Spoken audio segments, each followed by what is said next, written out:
Springfield's Talk 1041. Hello, everyone. It's Tuesday. Good day to you.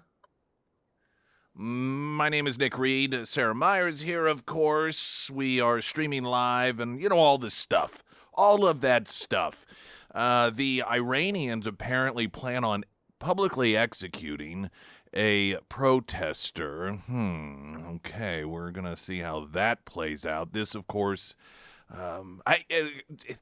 maybe a Hail Mary on their part. They're like, you know what? We're going down one way or another, so we might as well just go out with a bang. Trump, of course, had said weeks ago, if you start killing off protesters, we're in it, and we're going to be locked and loaded. Now, the obvious assumption from that verbiage was military action, but there are a number of other, quote, lock and loaded attacks without boots on the ground or even utilizing what we would consider to be traditional military assets in order to attack Iran. A lot of it being cyber attacks. There could be a great deal of that involved. So we'll talk a little bit about what that could mean if Iran does take those steps. You've got that's just, I know, buckle up. This is a shock. The city of Springfield unanimously just decided that they're going to go ahead and have another crack at that tax increase for the convention center. I know, it's a surprise that they would go that route. I mean, no one possibly could have predicted that. I went back and I found a piece that was written in the News Leader. It's actually a really great piece from last July. And in it, they talked with a guy who, of all things, has written a book on convention centers. I mean, can you think of a more boring subject matter to write on? This guy did. This is like his thing. He's a university he's a professor for some university, like in San Antonio or somewhere. But he's an expert when it comes to convention centers. And he noted that when it comes to a lot of the numbers, particularly the predictions of the number of people that would be visiting the convention center, that it is way, way off and so far out of line with what other cities that are utilized as a comparison for Springfield. You try to, when you pitch an idea or you get you pay some firm to give you an evaluation on something like this, they'll find other cities that, as best as possible, are as similar as possible to your city in order to demonstrate this is what it could potentially look like. And this expert noted that the cities that were used as a comparison factor had far, far, far fewer visitors based off of a convention center scenario versus what it is that Springfield is claiming it would have. So there's a lot of questions as to the numbers. Also, when it comes to revenue, and we'll get into some of this, the city fully acknowledges that they just sort of changed the numbers as to how much revenue would come in to cover the cost. They were at one point talking about, last time around, like a 2% increase in the overall numbers, talking about revenue, and they've upped that to 4%. And that makes the numbers just work a little bit better. I mean, I guess if you can do it, do it. But so there's a number of areas that I think a lot of people are going to be very skeptical about this. I think it's a hard sell. One of the other aspects of it that this consultation that was done, this report, said in order for the convention center to work at all, there has to be a hotel attached to it. And the city's fully acknowledging, we don't really have any plans in the works for that. So the one thing that apparently is absolutely necessary, according to the report, the hotel is not even part of immediate plans. And the city's claiming, well, we're not going to use taxpayer dollars for it, so it'll be private investment, but we haven't really done anything in terms of gotten the ball rolling on that, which seems like a pretty big gamble and another hard sell. So we'll break down much of this. There's a lot of stuff. Bill Clinton's supposed to show up for a deposition today in Congress. That's flown under the radar. We talked about that last year. This is a deposition. He and Hillary both were issued subpoenas regarding, I don't even remember which thing it's regarding. It's in the article. I think it's Epstein stuff. And they just kept ignoring the subpoenas. A chair of the committee, Comer, said, hey, if we've got to hold these people in contempt, if we've got to move forward and hold the Clintons accountable for ignoring subpoenas, we'll do that. They ended up kicking the date down the road, and that date is today. No word as to whether or not Bill Clinton will actually show up. If that's the case, what will happen? Will the American people be treated to yet another display of double standard in which if a Republican decides to defy a subpoena before Congress, like Steve Bannon, they get sent to prison? If a Democrat does it, they're Democrats. They're above the law. Latest news update.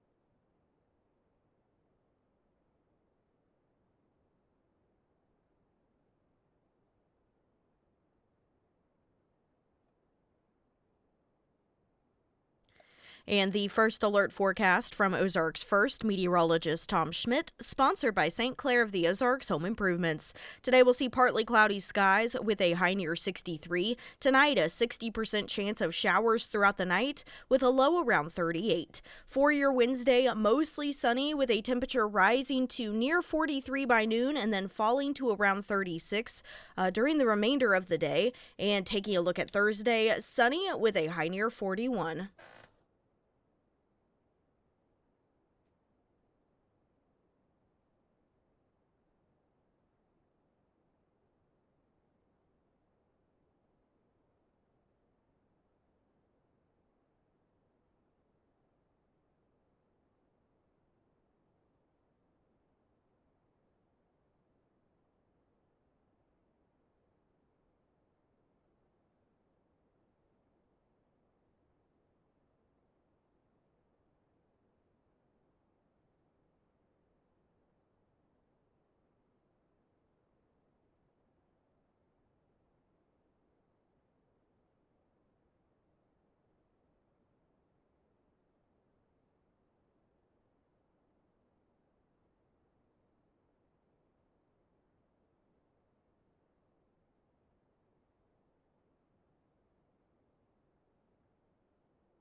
Minnesota's top law enforcement official, the Democrat Keith Ellison, and the two Twin City mayors took a dramatic and clearly unconstitutional step in their effort to send ICE agents packing.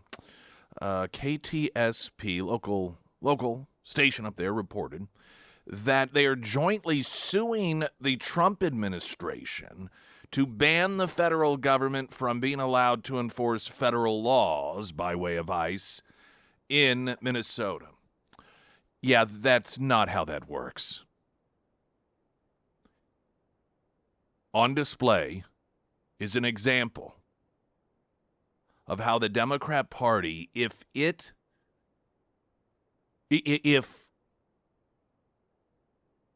more people were just had the very basic level of knowledge, the Democrat Party would not exist in its current form. This is the sort of thing that their supporters love, and they do it because it amps them up.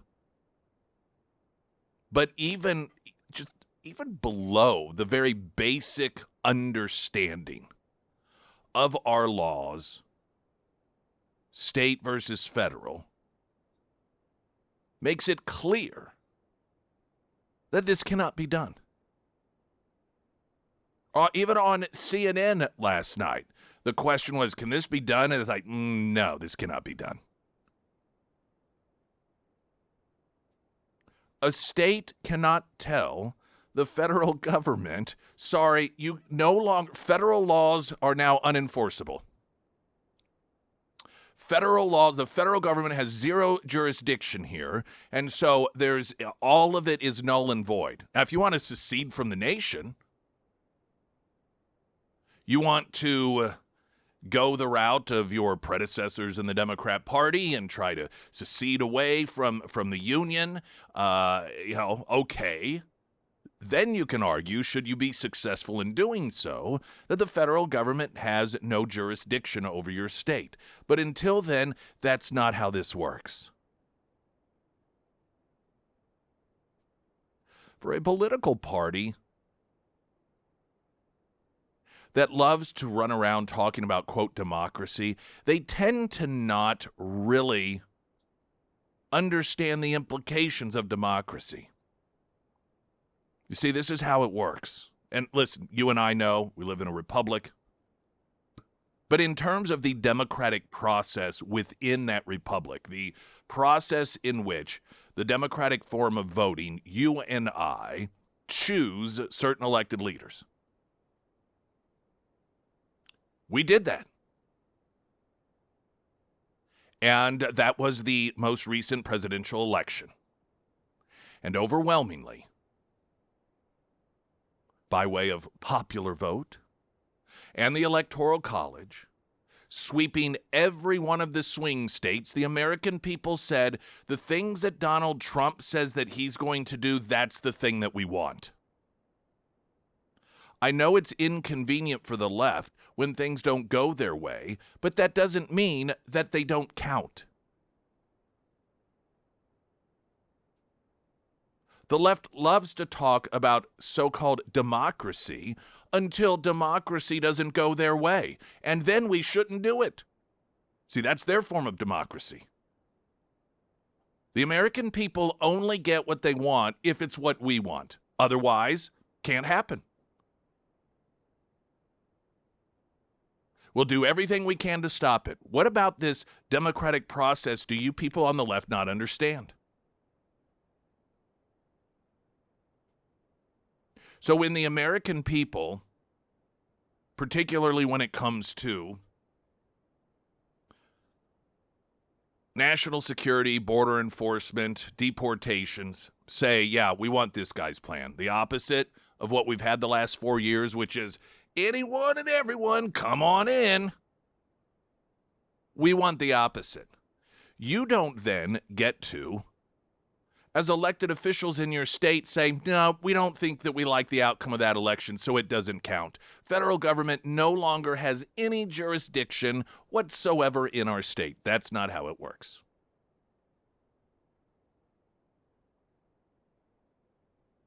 These are laws on the book. I think sometimes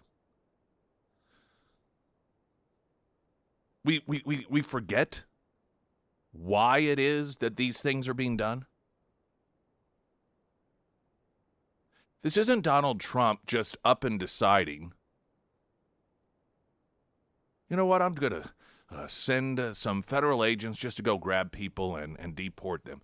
They're following the law. That's something that Trump swore to do. It's part of his obligation. Apparently, particularly on the left, we have become so accustomed to elected officials lying to us when one actually follows through with what it is that he says he's going to do. The left doesn't care for that so much.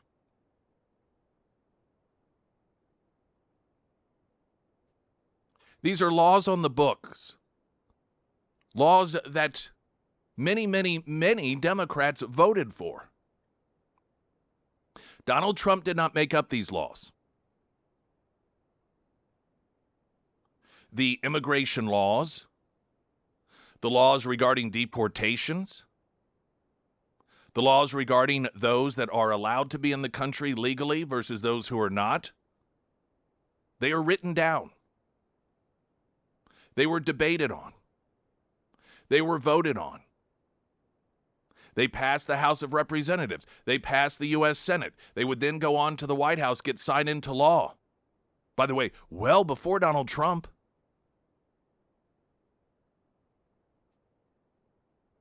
You remember that period of time when the left was claiming it takes an act of Congress to fix that problem, and Donald Trump was like, no, it doesn't, because these laws already exist. And he was right, and he proved that. The laws that are currently in place that require these actions to take place were not laws put into place after Donald Trump got elected and then the evil Republicans ushered them in. These have been on the books for a long time. This was Trump's argument from the beginning. You don't need new congressional laws in order to do this because the laws already exist. Simply because we aren't following them, simply because we are neglecting our duties and violating our oath to uphold these laws, does not mean that they're not on the books. I have yet to hear any of these people on the left who argue that these particular laws should be completely ignored list any other laws. At least, I mean, can American citizens have laws that we can ignore, or at least a category of laws?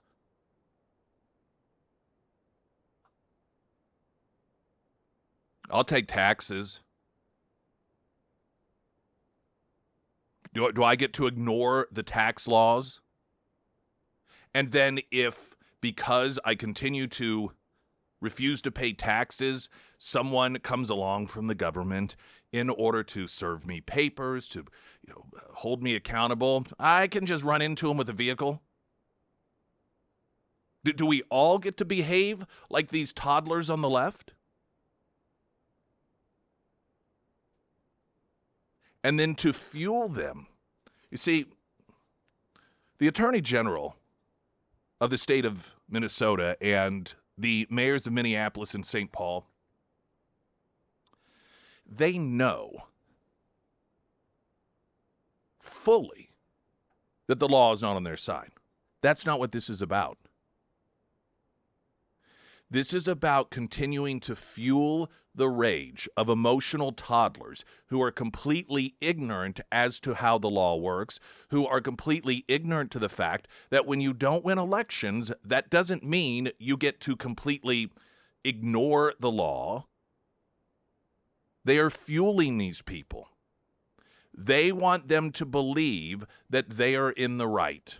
And it doesn't take much because these people have isolated themselves to these little bubbles in which they are genuinely detached from reality. I saw a video of some probably independent internet journalist talking with anti-ICE protesters who believe the Democrats' talking point that this nut job who hit the ICE officer with her vehicle was, quote, murdered. And they were still contending, well, she never even hit him. She backed up. She was trying to get away. And then on camera, this individual showed them the video that clearly shows after she backed up, she turned the wheels towards him and gunned it. And then his body cam footage or camera, whatever footage it was, of him actually getting hit. They still denied it. Saw it with their own eyes. No, it's just lies. She was backing up.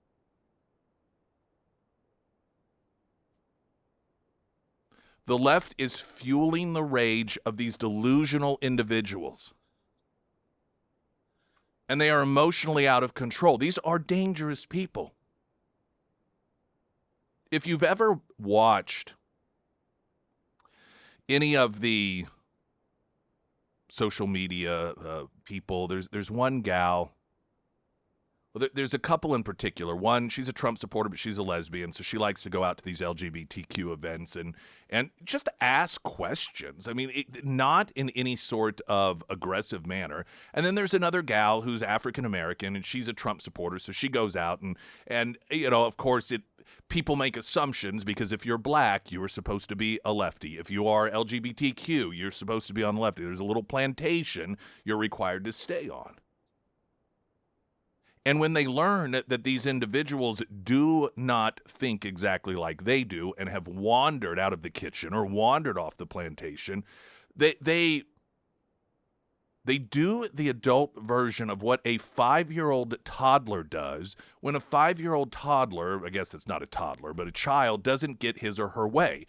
And it's the equivalent, sometimes literally, putting hands over their ears and just screaming. I'm not listening, I'm not listening, I'm not. That's what they do. They yell. They scream. They have absolutely no control. The control they have over their emotions is matched with a spoiled 5 or 6-year-old. And I'm just talking about the way they behave.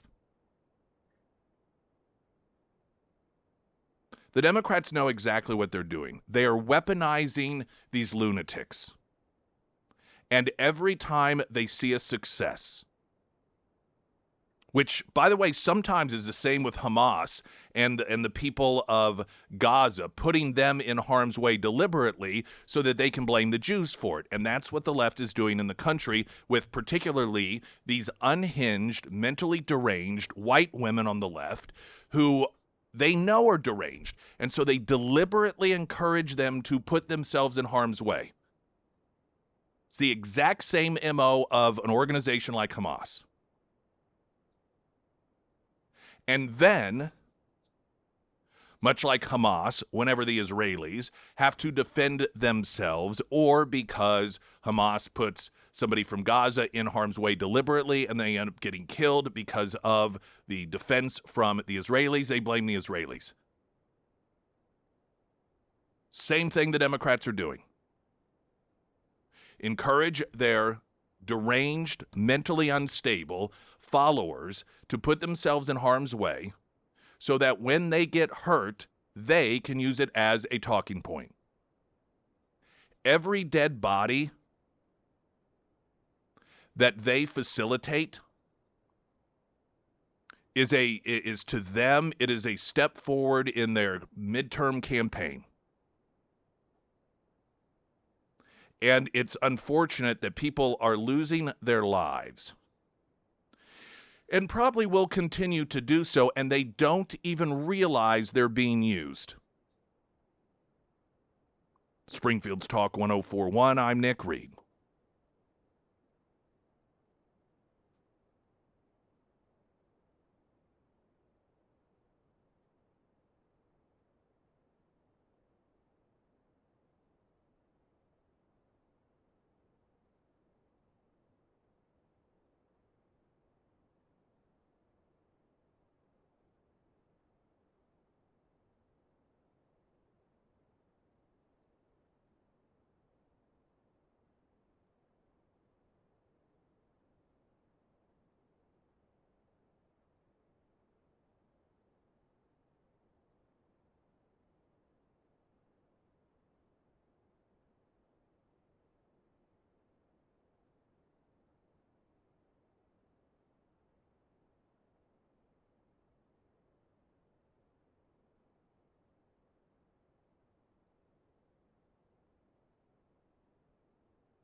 There's new information about the training Renee Good went through, and there's always a helpful breakdown. It's the 7 most brazenly false claims by the media.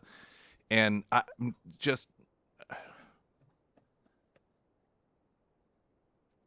don't know how much longer traditional media is going to be able to sustain itself when it is so clearly inaccurate, regardless of the motivation, whether it's just bad, they're just bad at their job, or they are political activists that are utilizing their positions in media in order to put out propaganda that promotes their particular side. Regardless, it's so clear. I mean, it's so crazy that once upon a time, if there was something erroneous reported, particularly from a significant event in the media, it was a humiliation for the media, an absolute stain. And now it's every single day. Without any concern, without any worry whatsoever. It's trash. What the media today, and I genuinely mean this in terms of credibility, the media today is what when I was a kid, you'd be with mom in the grocery store, and they always had the National Enquirer, and there were a couple, like one called The World, I think, and they would have these really outlandish stories that you could clearly tell. While it may have a little bit of truth to it, the boy probably isn't actually a bat boy, and you just knew that you can't trust it. And that in the paper itself, there may be some articles that have, some truth to them, or maybe some articles that even were true, but the things that they would promote to really lure you in were clearly not true, had red flags all over. And that's the mainstream media today. Traffic update, I'm Nick Reed.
Springfield's Talk 1041, the first alert forecast from Ozarks First meteorologist Tom Schmidt, sponsored by J&S Automotive. Today we'll see partly cloudy skies with a high near 63. Tonight, a 60% chance of showers throughout the night with a low around 38. For your Wednesday, mostly sunny with the temperature rising to near 43 by noon and then falling to around 36 during the remainder of the day. And taking a look at Thursday, sunny with a high near 41. There was a posting made by Adam Kinzinger, one of the anti-Trump nuts that was part of the January 6th committee, and he made a posting claiming that ICE can't stop traffic, they can't enforce laws like police, and they can't arrest people the way local officers can. Now, this is, I believe he carefully worded this because in certain ways there is truth to it, but what he's wanting to do is misinform people into believing that they have no right to arrest for any reason whatsoever, that they don't have that authority to place a person under arrest or to detain them. When he says they can't arrest people the way local officers can, well, there is some truth that there are certain things a local officer has the authority to arrest a person for that ICE doesn't. It's not necessarily their jurisdiction. But when he words it that way, the intent is to make it sound like they can't arrest people at all. That's not an authority they have.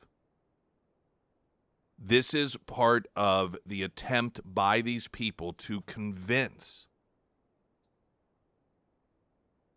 their fringe base that what is occurring is not legal and that they are righteous in their battle. There's been this interesting shift that I'm not sure has really been vocalized or talked about. During the whole rioting, Black Lives Matter, Antifa rioting that Democrats were utilizing as a campaign tool,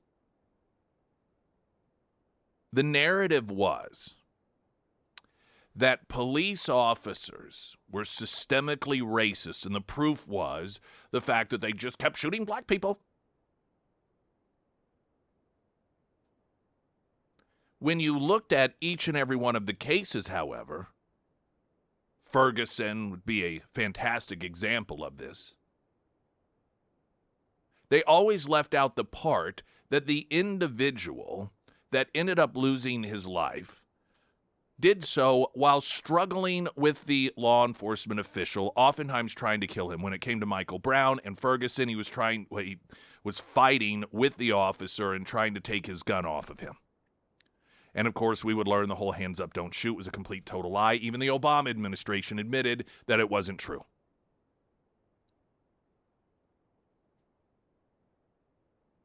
And the left claimed that the reason that these interactions were occurring were because the individual was black. And rational people were noting, no, it's because of the behavior of those individuals. There's a real simple way to avoid the likelihood of getting killed by a police officer. You don't fight with them. You don't try to steal their gun. You don't try to kill them.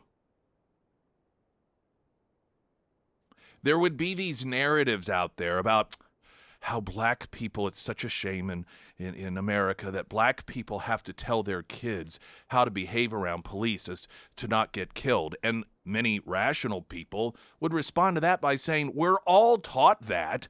It's not like white people are able to fight with police or try to kill police officers and get away with it. And guess what? We're watching that play out now, aren't we?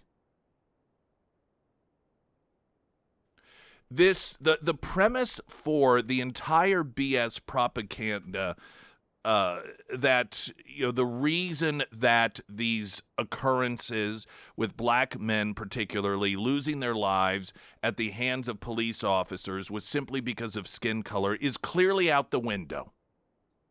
And the people who argued it had nothing to do with what category of person you were, but it had to do with your behavior. This was because you fought with police officers, and we're watching that play out, the proof of that. Because if you haven't noticed, what happened in Minneapolis with this broad, she wasn't a black man. Increasingly, when you see these struggles occurring, it's with usually, but not always, overweight white women on the left. Now, is there a systemic problem within law enforcement in which they go after and abuse and sometimes shoot and murder overweight white women that oftentimes happen to be lesbians as well? No, of course not. It is because of the behavior. And while it certainly isn't the main takeaway from what has occurred with this shooting, if there is a lesson to be learned here, it's that the entire narrative of black men being shot by police officers wasn't because they were black. It was because they were fighting with them or trying to kill them. And we can tell that to be the case because of the fact that now we're seeing white women do it and they experience the same fate. Springfield's Talk 1041, I'm Nick Reed.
Hunter Hardscapes and Outdoor Lighting, it's a big one. Every morning I leave my home and it's dark outside, and there's two homes on my street that really have significant uplighting. Now, a lot of people, and you may fall into this category, you do the sort of the solar lights as path lights, but I'm talking about the lighting that washes your home. And not only does it really truly add to the aesthetics, but it is a security measure. And I know as I drive down my street, which has one street light, and I see house after house after house, particularly if there's no moon out and it's just dark, dark, dark.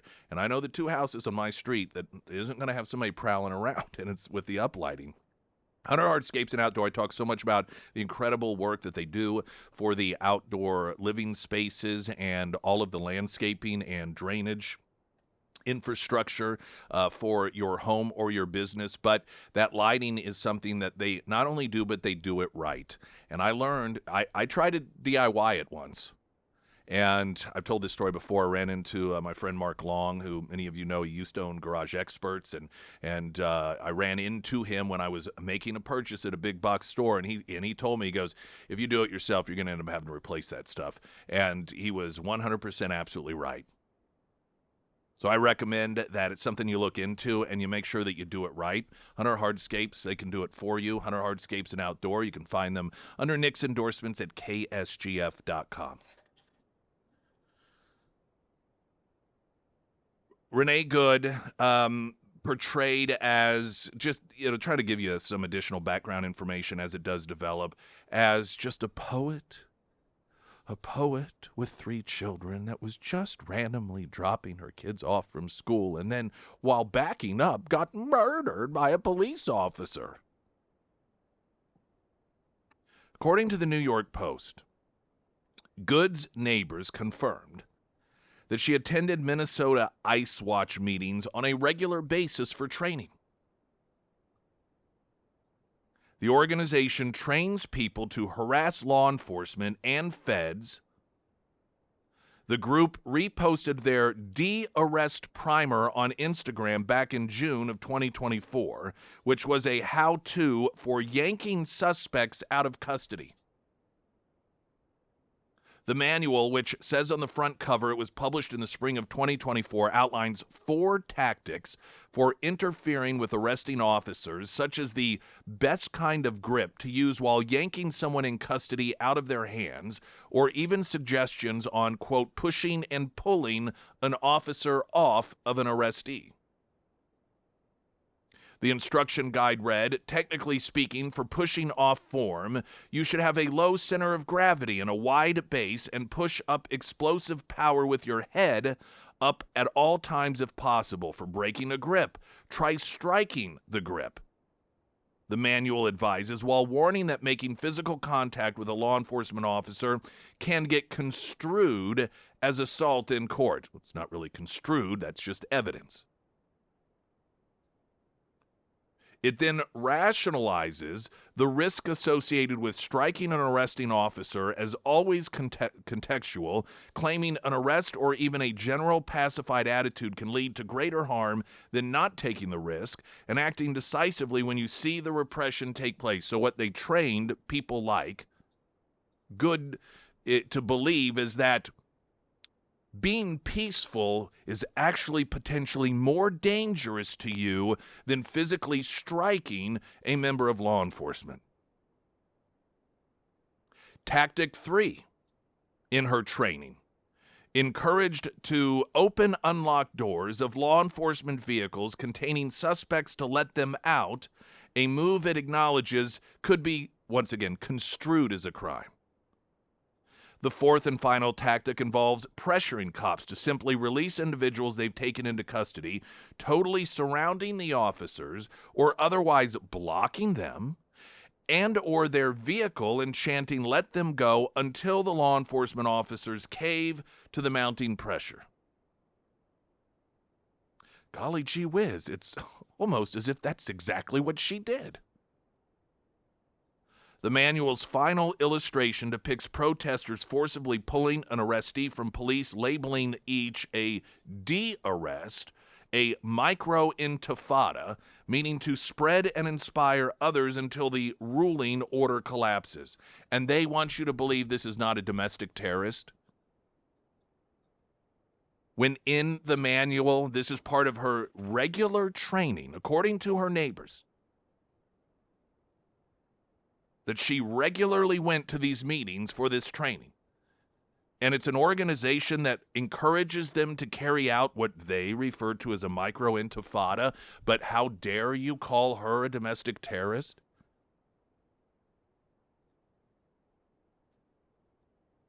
When the left declares that she was not a domestic terrorist, and listen, I'm fully open for debate on that.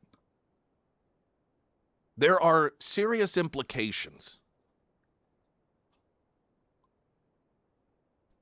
that come along with being classified as a domestic terrorist.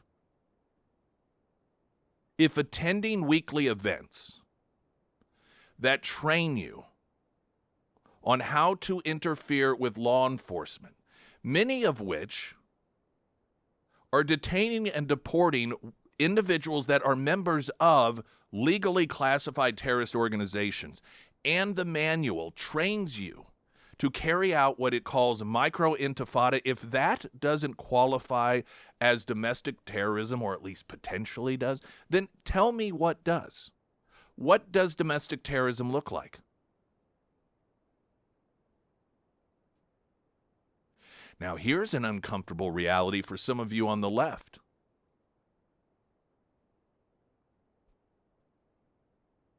Are you taking the position that white people can't be domestic terrorists? If a brown person mows through a crowd of people with a vehicle, they don't seem to have any problem. That just kind of happens. They get arrested, and then you don't hear the left really push back against the classification of those individuals as domestic terrorists. But a white person, and suddenly they have a problem? I think this is a question some of these individuals should answer. Why is it that only brown people can be domestic terrorists in this country, but according to the left, the moment that a woman who carries out an act that is clearly, listen, this is how domestic terrorists, this is what they do. They use their vehicles as weapons. This is not unusual, not just here in the United States, but it happens in Europe with a great frequency. Is the fact that she's white, for people on the left, disqualify her from being a terrorist? Springfield's Talk 1041, I'm Nick Reed.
Pyramid Roofing Company talk and text line. The trainers need to be held accountable. If I train my dog to attack certain situations, my dog is put down and I'm in trouble.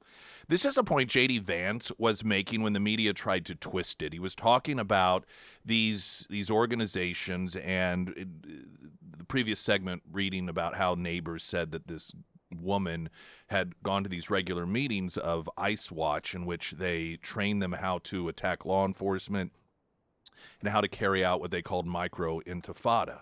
And J.D. Vance noted that some of these organizations, if you are training people to carry out micro-intifadas, which involve gunning your vehicle towards law enforcement, yeah, maybe ought to be looked at. And this was turned into by the media. So you're saying just being part of an organization that protests means that you should be executed? This is the level of stupidity and propaganda that this administration and the American people are having to deal with. Of course that's not what he said. But that's the narrative they want created. There is a form of terrorism here, and I'll just say it. And what is the point of terrorism? Terrorism is to get people to change their behavior out of fear of not doing so. There's an article, Fox News, Democrat Rep. Ro Khanna demands prosecution of ICE agent in Minneapolis fatal shooting. The Democrats are trying to create a sense of terror amongst those in law enforcement that if they do their job, they may go to prison. They may be separated from their families and put in prison for life. And they're doing that in order to get them to change their behavior. Now, line that up against the definition of terrorism. News in 60 seconds.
Springfield's Talk 104.1. Hello and welcome to the show, everyone. If you want a great home loan, lucky for you, right here in Springfield, the Carrickers and their team, and I want a great homeloan.com. That's a site to get started, and it's got a lot of beneficial information in it as well, and there continue to be talks about interest rates and what the Fed going to do, and does that actually really affect the home interest rates? The answer is not directly no.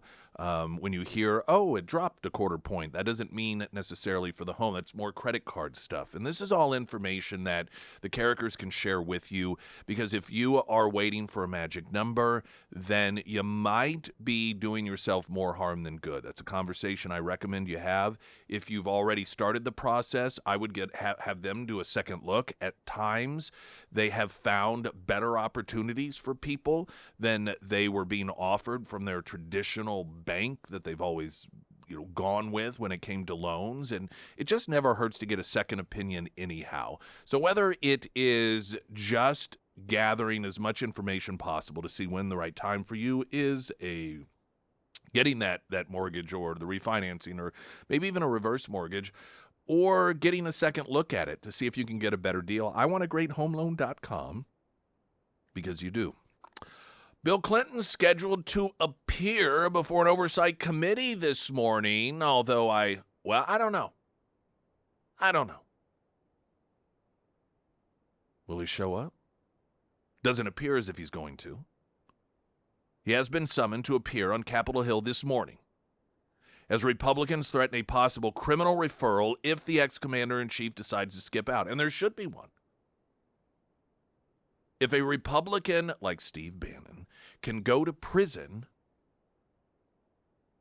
for not showing up, then Bill Clinton should also face the same punishment. We are really tired of two different justice systems in this country. One for the regular people and people that are conservatives or constitutionalists, and then one for the rich elite lefties, in which they can do whatever they want. I know it seems like such a small thing, but the Golden Globe Awards, Sean Penn was getting a lot of attention because he's smoking cigarettes when clearly you can't smoke cigarettes. You got these laws, but that's just them. The left, anytime there is any sort of law that they don't like, just ignore it. Oh, that doesn't apply to me. That applies to other people. I'm Sean Penn. Oh, I'm anti-ICE activist. I'm Bill Clinton. I don't have to comply with the law. Bill and Hillary have both been subpoenaed to appear before the House Oversight Committee for separate closed-door depositions for the panel's investigation into Jeffrey Epstein. Now, all you people on the left that continue to claim that Donald Trump has something to hide, where is your concern with these two who refuse to even show up and answer questions? I guess potential pedophilia is okay if you're a Democrat? Is that the argument? Clinton is scheduled to appear this morning, 9 a.m. our time, 10 a.m. Eastern. But according to Fox News, the time of the publication of this article, it was not clear whether he would do so. The deposition is expected to move forward regardless. A spokesperson for the committee told Fox News Digital on Friday that neither of the Clintons had confirmed their scheduled dates at that point. Quote, the Clintons have not confirmed their appearance for their subpoenaed depositions. They are obligated under the law to appear, and we expect them to do so. If the Clintons do not appear at their depositions, the House Oversight Committee will initiate contempt of Congress proceedings. Criminal referral is what needs to happen. They do not care about being held in contempt. That is nothing. They should be treated just like Steve Bannon.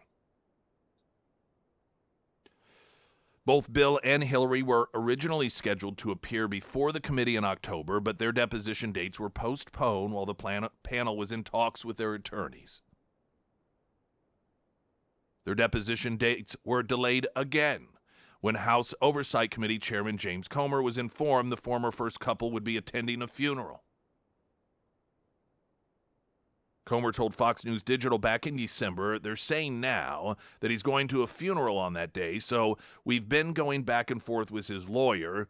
We're going to hold him in contempt if he doesn't show up for his deposition. I mean, the guy's been impeached. Do you think he really cares about being held in contempt? Unless there is an actual repercussion. The House Oversight Committee would need to advance a contempt resolution before it's considered by the entire chamber. If a simple majority votes to hold someone in contempt of Congress, a criminal referral is then traditionally made to the Department of Justice. A criminal contempt of Congress charge is a misdemeanor that carries a punishment of up to a year in jail and a maximum $100,000 fine if convicted.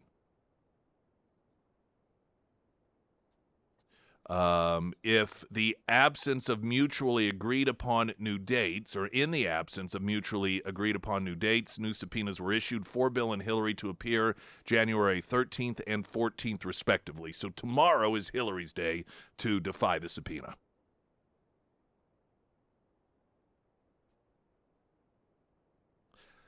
I suspect they will not show up.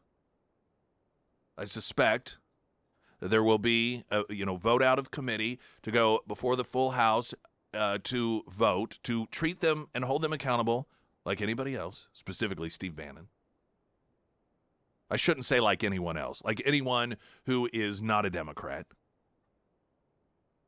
And I suspect that there will be enough Republicans to side with Democrats to protect the Clintons that the resolution will not pass.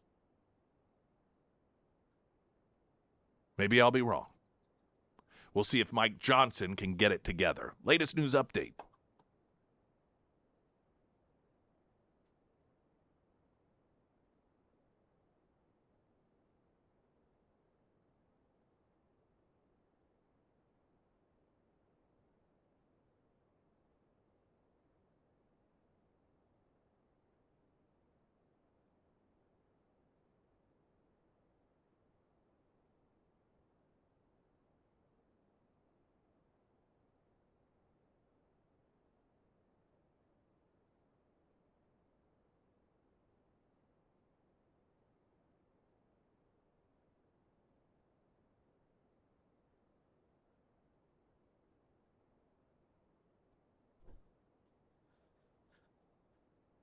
And the first alert forecast from Ozarks First meteorologist Tom Schmidt, sponsored by St. Clair of the Ozarks Home Improvements. Today we'll see partly cloudy skies with a high near 63. Tonight, a 60% chance of showers throughout the night with a low around 38. For Wednesday, mostly sunny with a temperature rising to near 43 by noon and then falling to around 36 for the rest of the day. And taking a look at Thursday, sunny with a high near 41.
Sarah Myers. Thank you, Foreman Mechanical Heating and Air. You know how it goes. You don't really think about your heating system until it stops working, and that typically happens on the coldest day of the year. It never fails.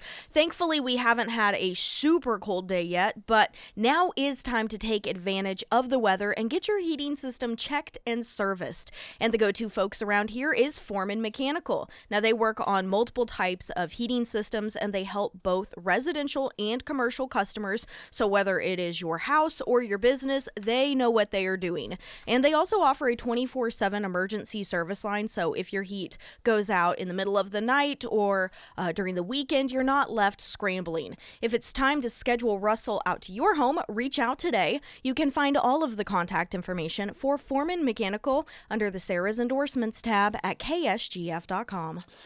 Bill Clinton has been subpoenaed to come before Congress Oversight Committee regarding Epstein today, Hillary Clinton for tomorrow, though it appears as if they will defy the subpoenas, something that sent Steve Bannon to prison for a period of time. And some of us feel that being a rich Democrat should not give you a get-out-of-jail-free card. The House, should this occur, will vote on a resolution of contempt, which traditionally would be referred for prosecution, resulting in up to a year in prison and a $10,000 or $100,000 fine. Here's a Pyramid Roofing Company talk and text line message in regards to the Clintons. I think the people of the United States, at least what I've seen on social media and what I've seen on the news, people are really tired of congressional hearings. It's time for criminal hearings. Congressional hearings only bring their sins to light so that the public can see them, but there's no consequences that follow a congressional hearing. These people need to go to prison. And sometimes these hearings obviously are to determine whether there's any sort of criminality and whether there should be any criminal charges that are recommended. Sometimes it is just to bring to light corruption, and Congress doesn't necessarily have the authority to do anything. The argument is that's when the American people, then it becomes up to the American people in a situation like that. Bring it to light. Let the people see it, and then the people decide whether or not that particular person or the political party that is defending that person should retain power. The problem with that is one of the two political parties is occupied with people who I believe not only are just accepting of the criminality, I think they get off on it. They hate Trump so much.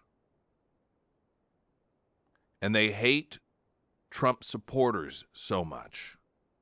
And they essentially hate anyone that does not believe everything that they require you to believe.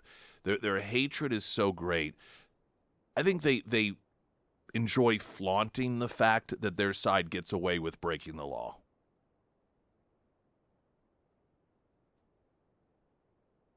Their behavior certainly suggests that. Oftentimes. Several months ago, the people of Springfield voted whether or not to raise taxes once again. I say once again because in 20 years, I think only once Springfield has said no. Springfield loves to raise taxes. And there was this request to raise taxes on lodging for the purposes, ultimately, simply put, to build a convention center. And to the surprise of many, including myself, the people of Springfield said, no, let's not do this. So the city embarked on a taxpayer-funded listening tour, sort of town hall stuff. And then they also, at the same time, created a place online where they could gather your thoughts. And it was to some degree presented as, hey, we're just kind of curious what you think. We want to be in tune with you. In reality, it was information gathering for the purposes of how to better market it to you.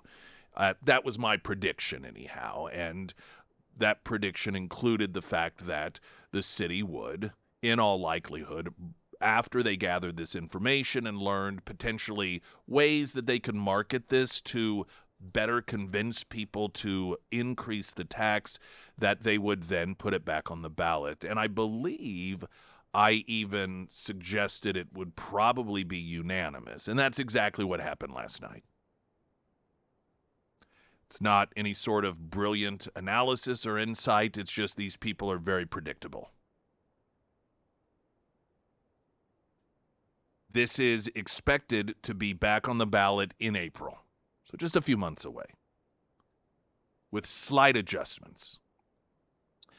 The question will ask voters whether to raise the current lodging tax, which is paid by anyone booking hotel rooms and short-term rentals in the city, by 3% in order to fund the construction operation and maintenance of a new convention center in downtown Springfield. Compared to November, the question posed to Springfield voters on the April ballot will be essentially the same except for the inclusion of a 35-year sunset.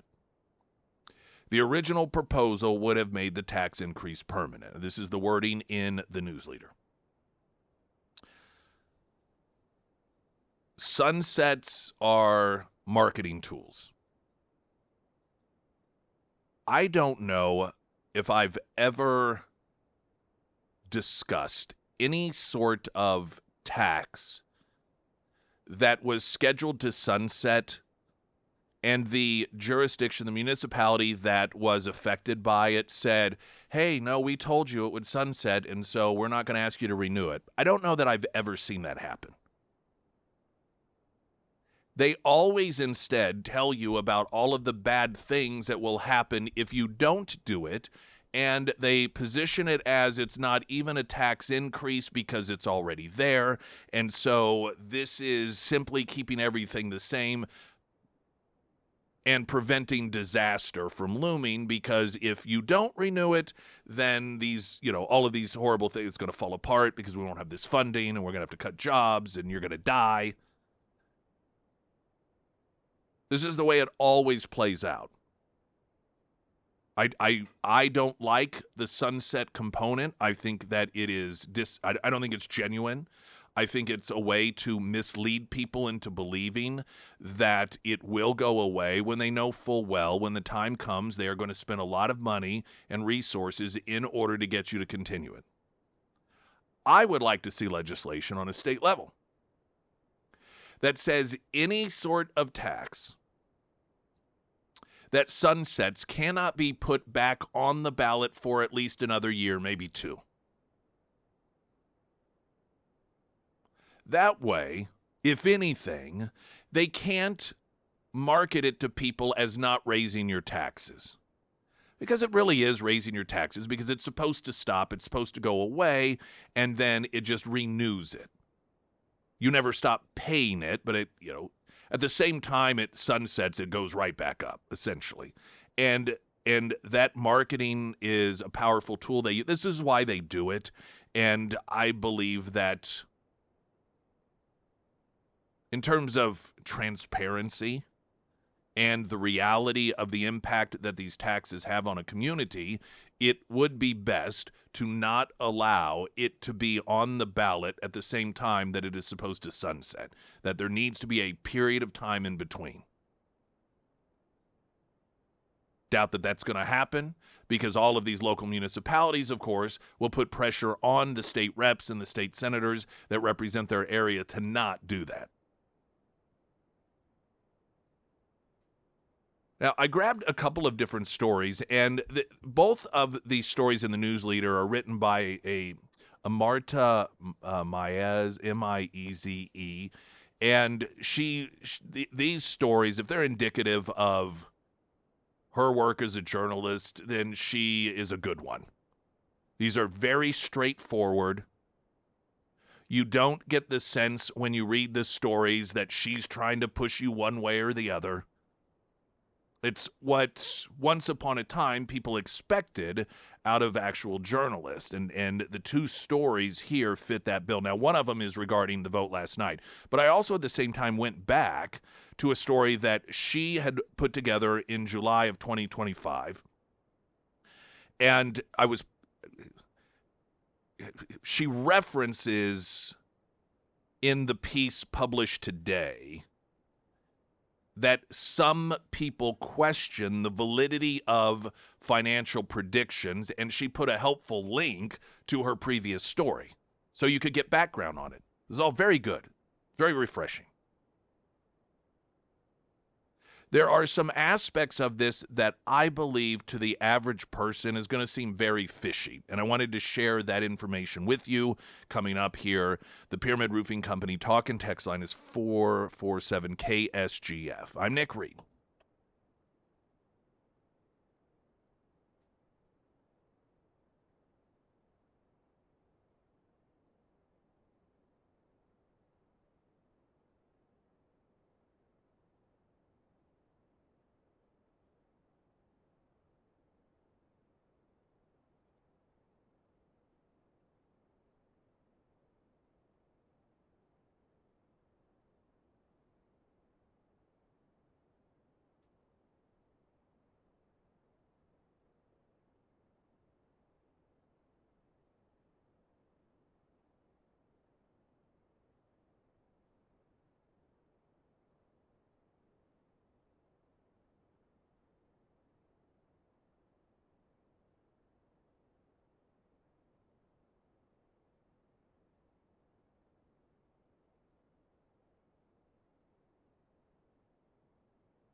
I mentioned, let's just say we've got traffic here, but before that, I'd mentioned how I dislike the sunsetting marketing of taxes, municipalities. They're like, oh, it'll sunset in 7 years, but it never actually does.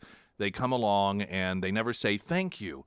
We appreciate what you did, and we're going to stick with our word of only having this particular tax for this particular period of time. Instead, they run around telling you if you don't renew it, then all these bad things are going to happen. And I believe what should happen is that they shouldn't be allowed to do that. There should have to be a gap of a year or two between it sunsetting before they can ask again. And somebody, legitimate question, texted in, they would they not, start asking for the extended sunset a couple of years before it actually sunsets, curbing the 1 to 2 year wait period you mentioned?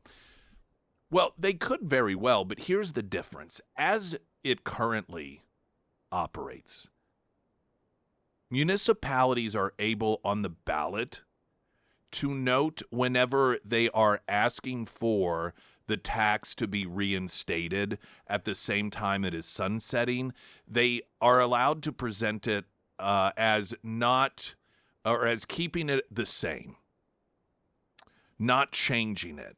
And so it'll reference the fact that, there's a 0.5 cent sales tax that is set to sunset, but do you support, keeping it where it is currently?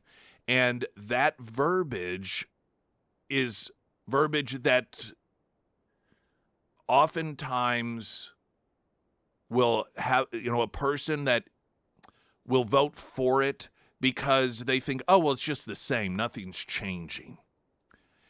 And if you have to wait 2 years, you can't then on the ballot describe it as not being a change to the tax level, because it would be an increase, because the year prior or 2 years prior, it would have sunsetted and gone back down to the original. So it's primarily about the ballot language itself that would prohibit them from being able to describe it as not a change in the level of taxation. Traffic update, but it's a good question. Traffic update now.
Springfield's Talk 1041, the first alert forecast from Ozarks First meteorologist Tom Schmidt, sponsored by J&S Automotive. Today we'll see partly cloudy skies with a high near 63. Tonight, a 60% chance of showers throughout the night with a low around 38. For your Wednesday, mostly sunny with a temperature rising to near 43 by noon and then falling to around 36 for the rest of the day. And taking a look at Thursday, sunny with a high near 41. Writing of Emily Johnson, House Theory Realty, Kayla noted that working with Emily, absolute pleasure, start to finish. We've had the opportunity to both buy and sell properties with House Theory Help.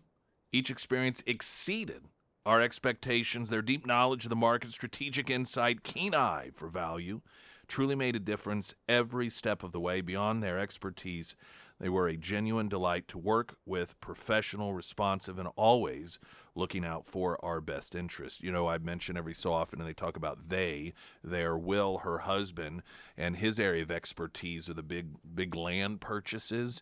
And so you are covered because, a lot of times what needs and desires one is looking for to have a nice home in a nice suburban neighborhood is much different than somebody that's buying 800 acres with, a work garage, and you got a couple barns, and you got infrastructure for cattle, whatever it may be. And that's where Will's expertise comes into play. So whether it is looking to be out in the country and living that Yellowstone life, or if you are just wanting to have that white picket fence neighborhood life, you're covered with Emily Johnson, Will Johnson, both House Theory Realty. They're both awesome. Ooh, Pyramid Roofing Company talking text line. Let's see. I wonder why they don't include the wait, let's see here. No, that's not the one.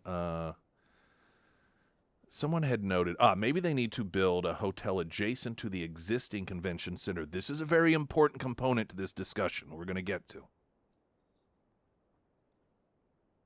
So the council last night unanimously voted to send the tax increase back to the ballot in April with slight adjustments, primarily that the tax will sunset after 35 years. Now, the folks that put together all of the information, the consultants, they get hired, they get paid a lot of money to essentially, the city's like, hey, we're interested in a convention center. We need you to provide us with information, the viability of this, what it looks like, what we need to do, what will work, what won't work. Compare us to other cities that are similar in nature, who have convention centers. What does it look like for them? The consultant group is the Hunden Partners. And their report, per the news leader, estimated construction of such a project at $175 million. Though the report also said, now this is to the point of the person who texted in here, the report said a 400-room connected hotel would be necessary for this to be successful. Now, that's a pretty big caveat, because we've not heard anything about the hotel component. We just keep hearing about the convention center, which, by the way, the more detailed layout this time around is that it's just going to be a remodeling of the current convention center and then some addition. So the consultants that have done the work, that have been paid for their expertise, has said, with all of this being said, if you want this to work, you have got to have a 400-room connected hotel to the convention center. The hotel part would cost an additional $209 million to build,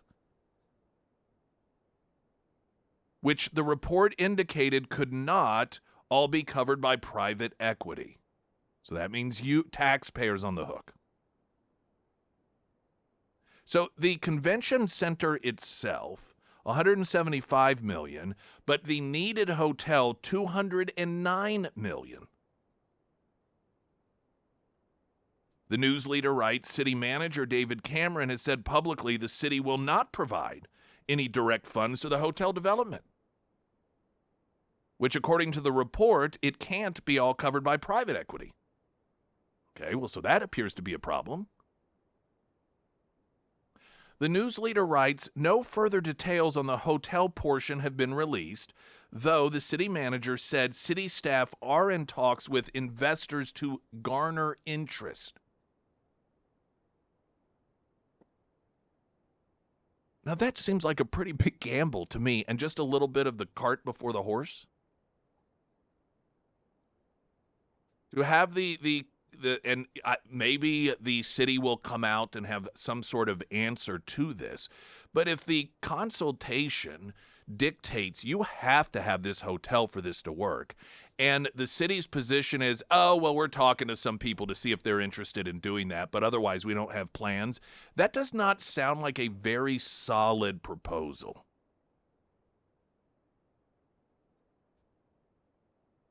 That being said, in the presentation last night, Cameron said that with the question officially set for the ballot anyway, city staff will now begin work to build a constructed educational plan that will be presented to council January 26 to inform Springfield voters ahead of the April vote.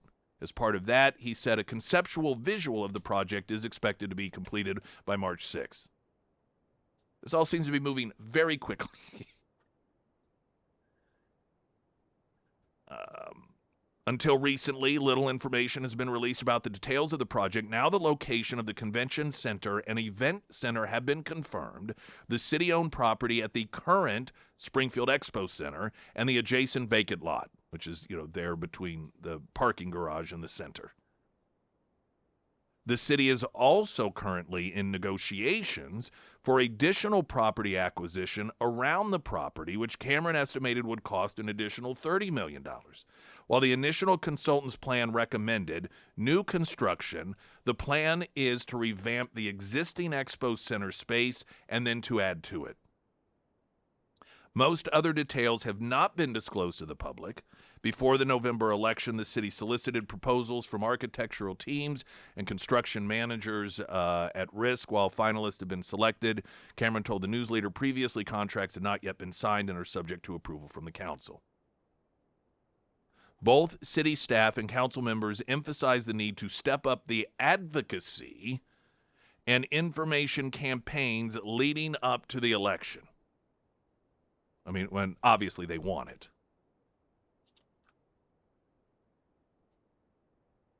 There's a couple of other portions to this that I think are significant. The first one, just noting that the report dictated there must be that hotel addition attached to it in order for this to be a success.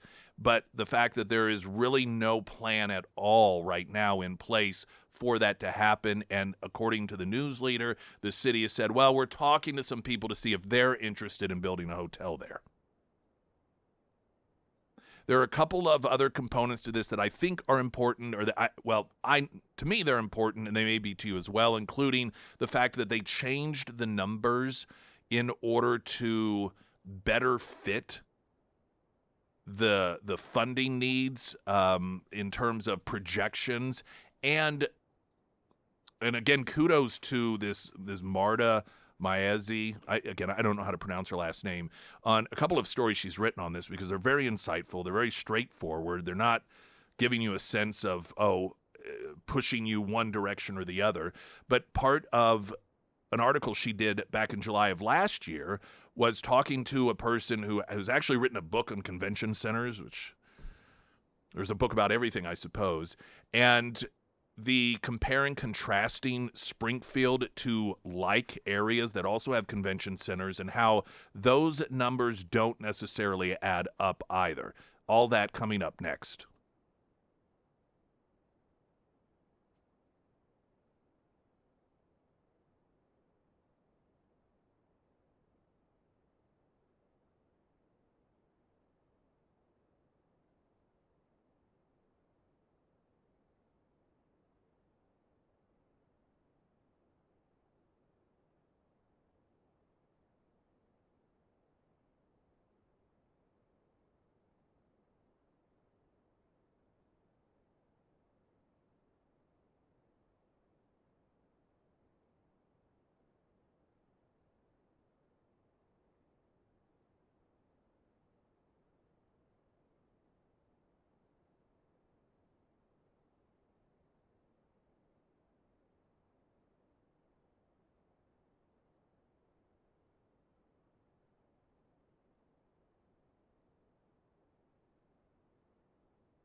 All right, a couple of different questions. One, asking, build a huge hotel where? We're talking about the the request that the city's going to put on the ballot once again to fund a convention center, and the consultants who put together all the information for the city said in order for this to not fail, there must be attached to it a hotel that can accommodate 400 rooms.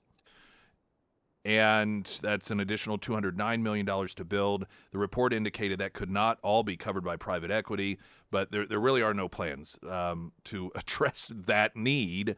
The city manager, according to the news leader, said that city staff are in talks with investors to garner interest.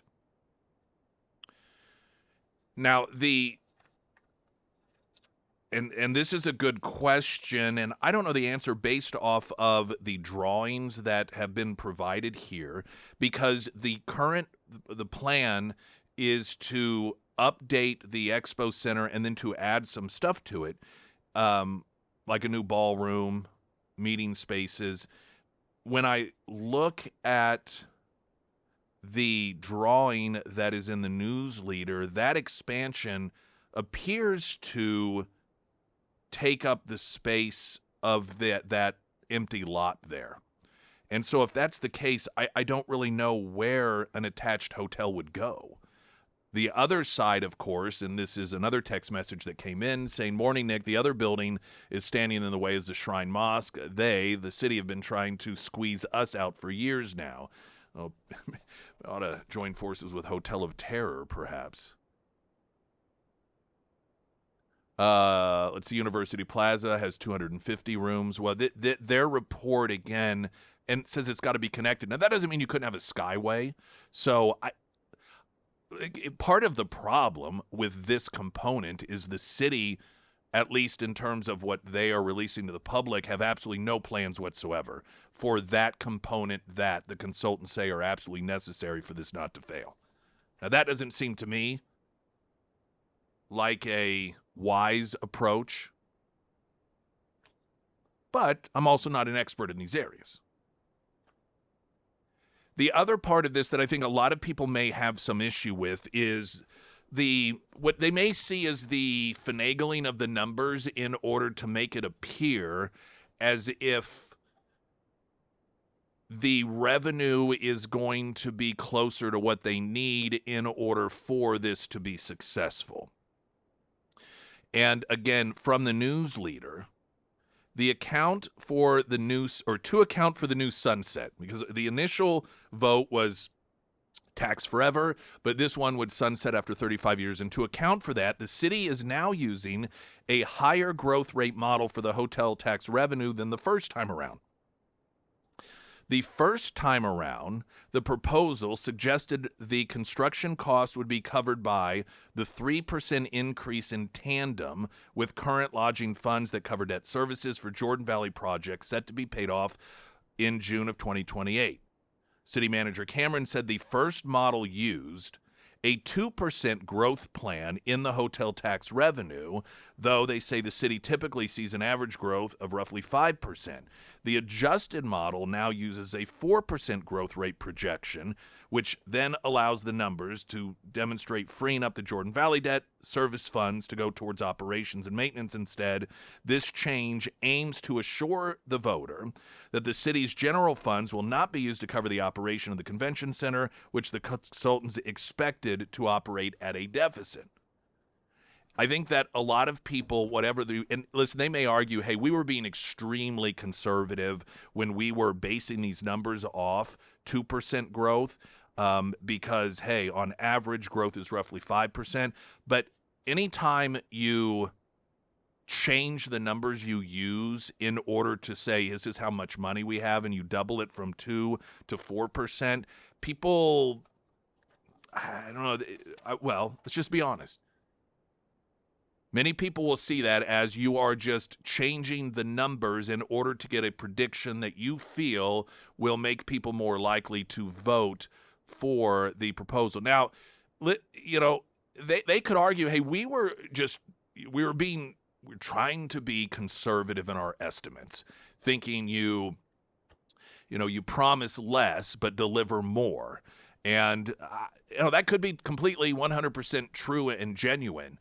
Unfortunately, though, just because of distrust in government, particularly Springfield government, when you switch the numbers up like that, people do become suspicious. Now, I want to get a traffic update, and then there's one other component to this that I wanted to share, and that is information in an article from July from Haywood Sanders, and he's a former chair of the Department of Public Administration at the University of Texas, San Antonio, and he's researched and authored a book on convention centers, and some of what he says is not necessarily, well, apples and oranges when you're comparing Springfield to some other like communities.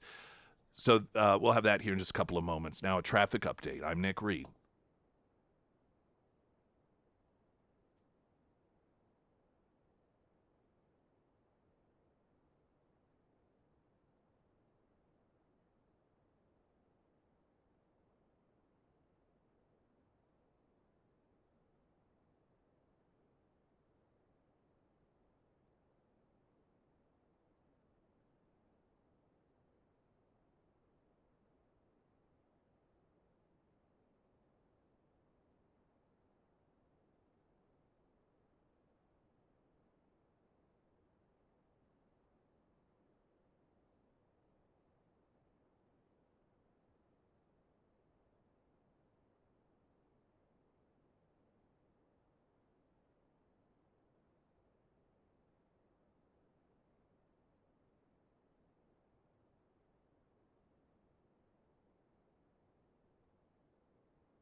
Newsleader had a great piece, July 17, 2025, regarding the discussion of a convention center, which, of course, has come back up because the city voted unanimously, that being the council, to put it back on the ballot for a vote of the people.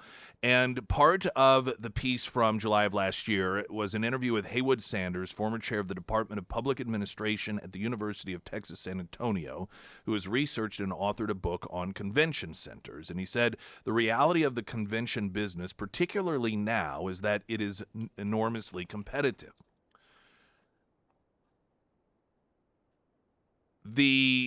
So there's a section of the article, economic projections raise questions. The source, Hunden's billion-dollar impact estimate, is hard to decipher, as it includes both direct, indirect, and induced spending. Projections surround Hunden is the consultation firm here.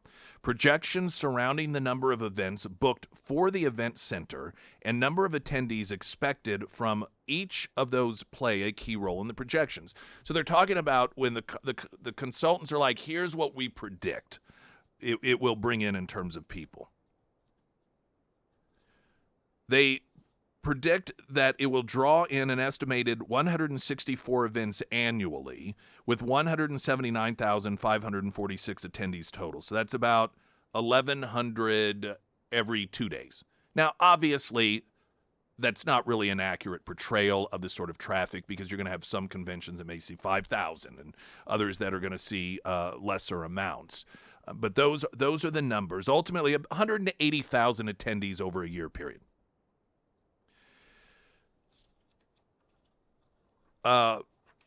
What's his name again, the expert here? Haywood Sanders said predicting anything out over 30 years, particularly something that we know depends to a very significant degree on a variety of factors external to the Springfield community and that center, particularly the state of the national and indeed global economy, should in fact raise some questions. At the very least, what we know is that when economic downturns, recessions happen, businesses pull back on travel, people pull back on travel, and convention attendance declines. So to assume that a center will operate consistently year after year well into the future at that kind of rate is just not very plausible. And I think most people recognize that and understand that. I mean, and there's really nothing you can do about that aspect of it. I mean, you're always going to be making predictions in the future in which these unknown events could occur that do have a negative impact. But I think you should recognize those things. He also noted several event types like consumer shows, sporting shows, meetings, and banquets tend to draw largely local audiences that don't result in additional new spending or any hotel room nights booked.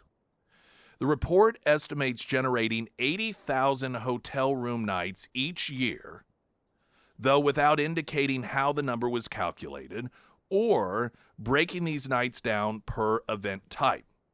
So the consultants have said 80,000. Now here's where the problem is, according to the convention expert. In 2024, the St. Charles Convention Center in Missouri generated roughly 19,500 hotel room nights. And the Overland Park Convention Center in Kansas, labeled in the Hudson Report as one of the most utilized event spaces in the local market, generated 29,000 hotel room nights. Both of these convention centers were included in the report as competitors to Springfield's event space, which the new proposal would outdo in terms of total function space. Sanders said that even the nation's largest convention centers, attendance peaked in the early 2000s and has not yet seen the same boom since. He said neither St. Charles nor Overland Park have come anywhere close to the 80,000 room night result since opening, despite similar projections. So what he's noting here is that this 80,000 number that the consultants say will be hit by hotel room reservations in Springfield, that's close to the same number that was predicted for St. Charles and Overland Park, and they've never come anywhere close to it. In fact, he said from one end of the country to the other, convention centers are discounting their space offerings, incentives, and in many cases, they're having to give space away for free. News in 60 seconds. I'm Nick Reed.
A text message regarding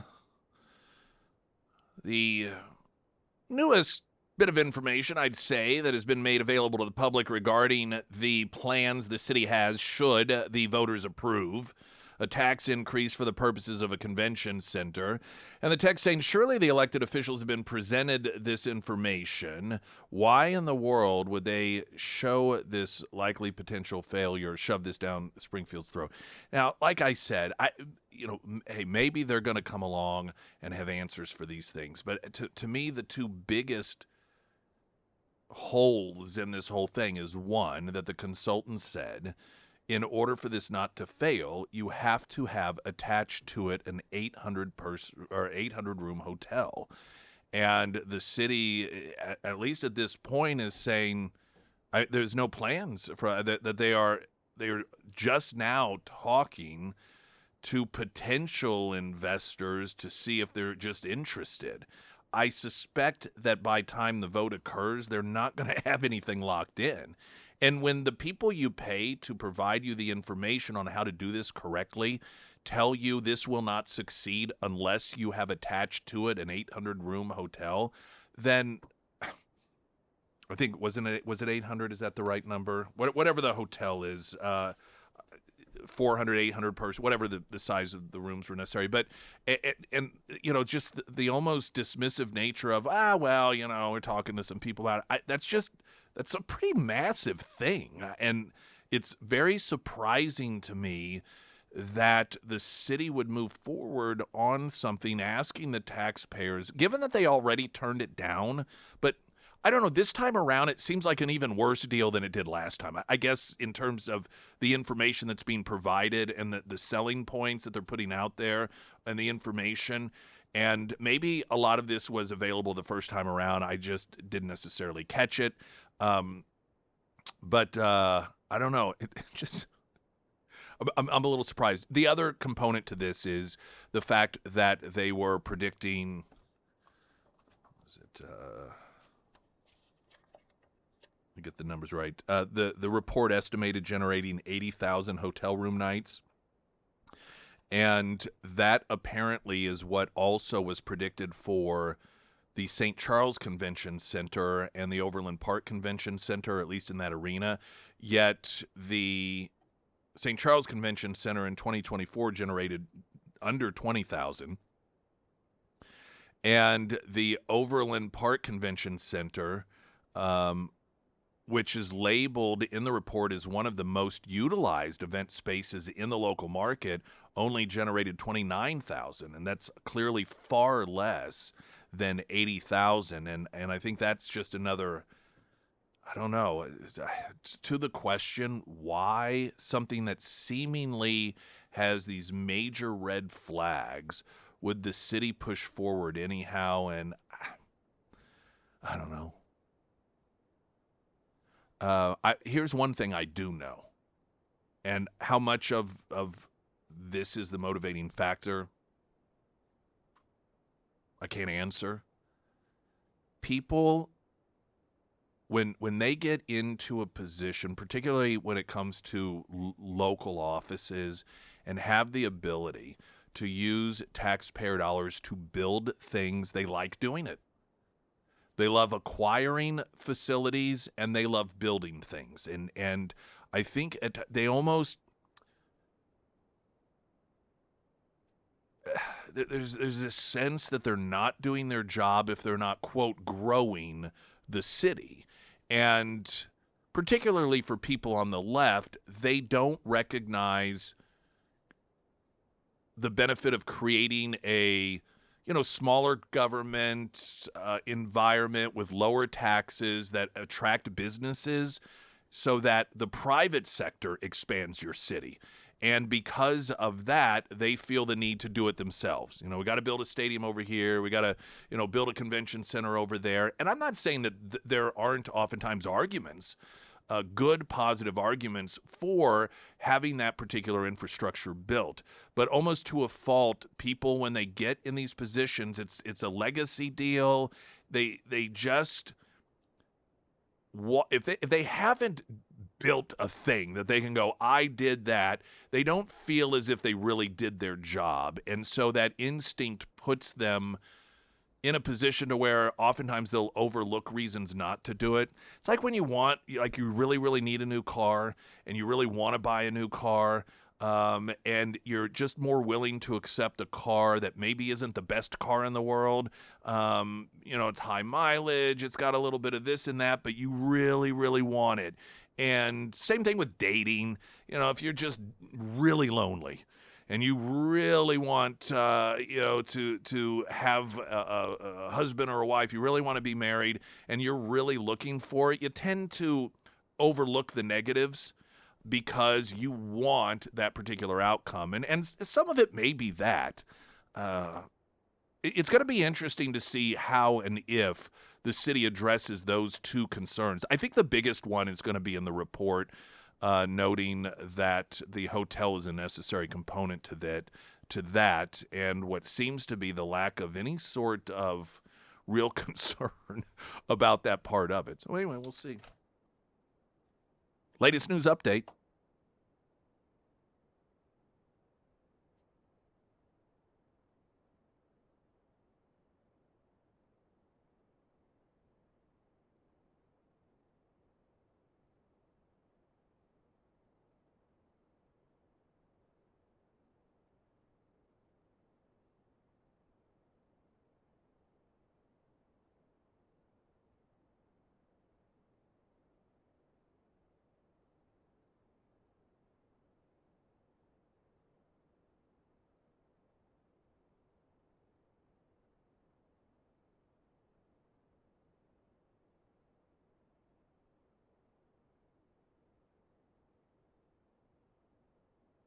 And the first alert forecast from Ozarks First meteorologist Tom Schmidt, sponsored by St. Clair of the Ozarks Home Improvements. Today we'll see partly cloudy skies with a high near 63. Tonight, a 60% chance of showers throughout the night with a low around 38. For your Wednesday, mostly sunny with a temperature rising to near 43 by noon and then falling to around 36 for the rest of the day. And taking a look at Thursday, sunny with a high near 41. It's a pretty whacked out weather report you got there. Yeah, it's all over the place. Good old Missouri. Temperatures rising and lowering. Yeah, I didn't know how to really write that this morning. No. Wednesday, weather all over the place. That sounds like a pretty good description to me. Yep.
Hey, this next bit of news just be another opportunity for the left to go bat blank crazy. Trump administration ends temporary protected status for thousands of Somalis in the U.S.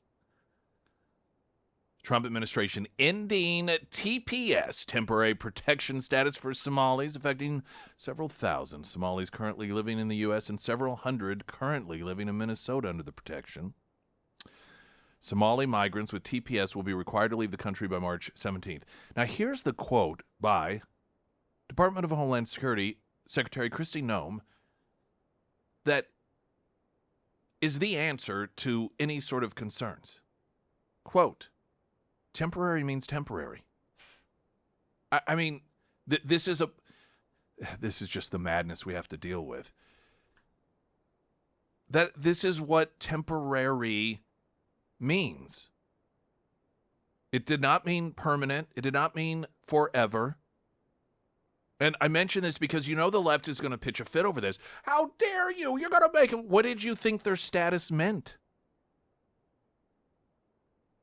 I wonder when they got this status. I don't know which administration it is.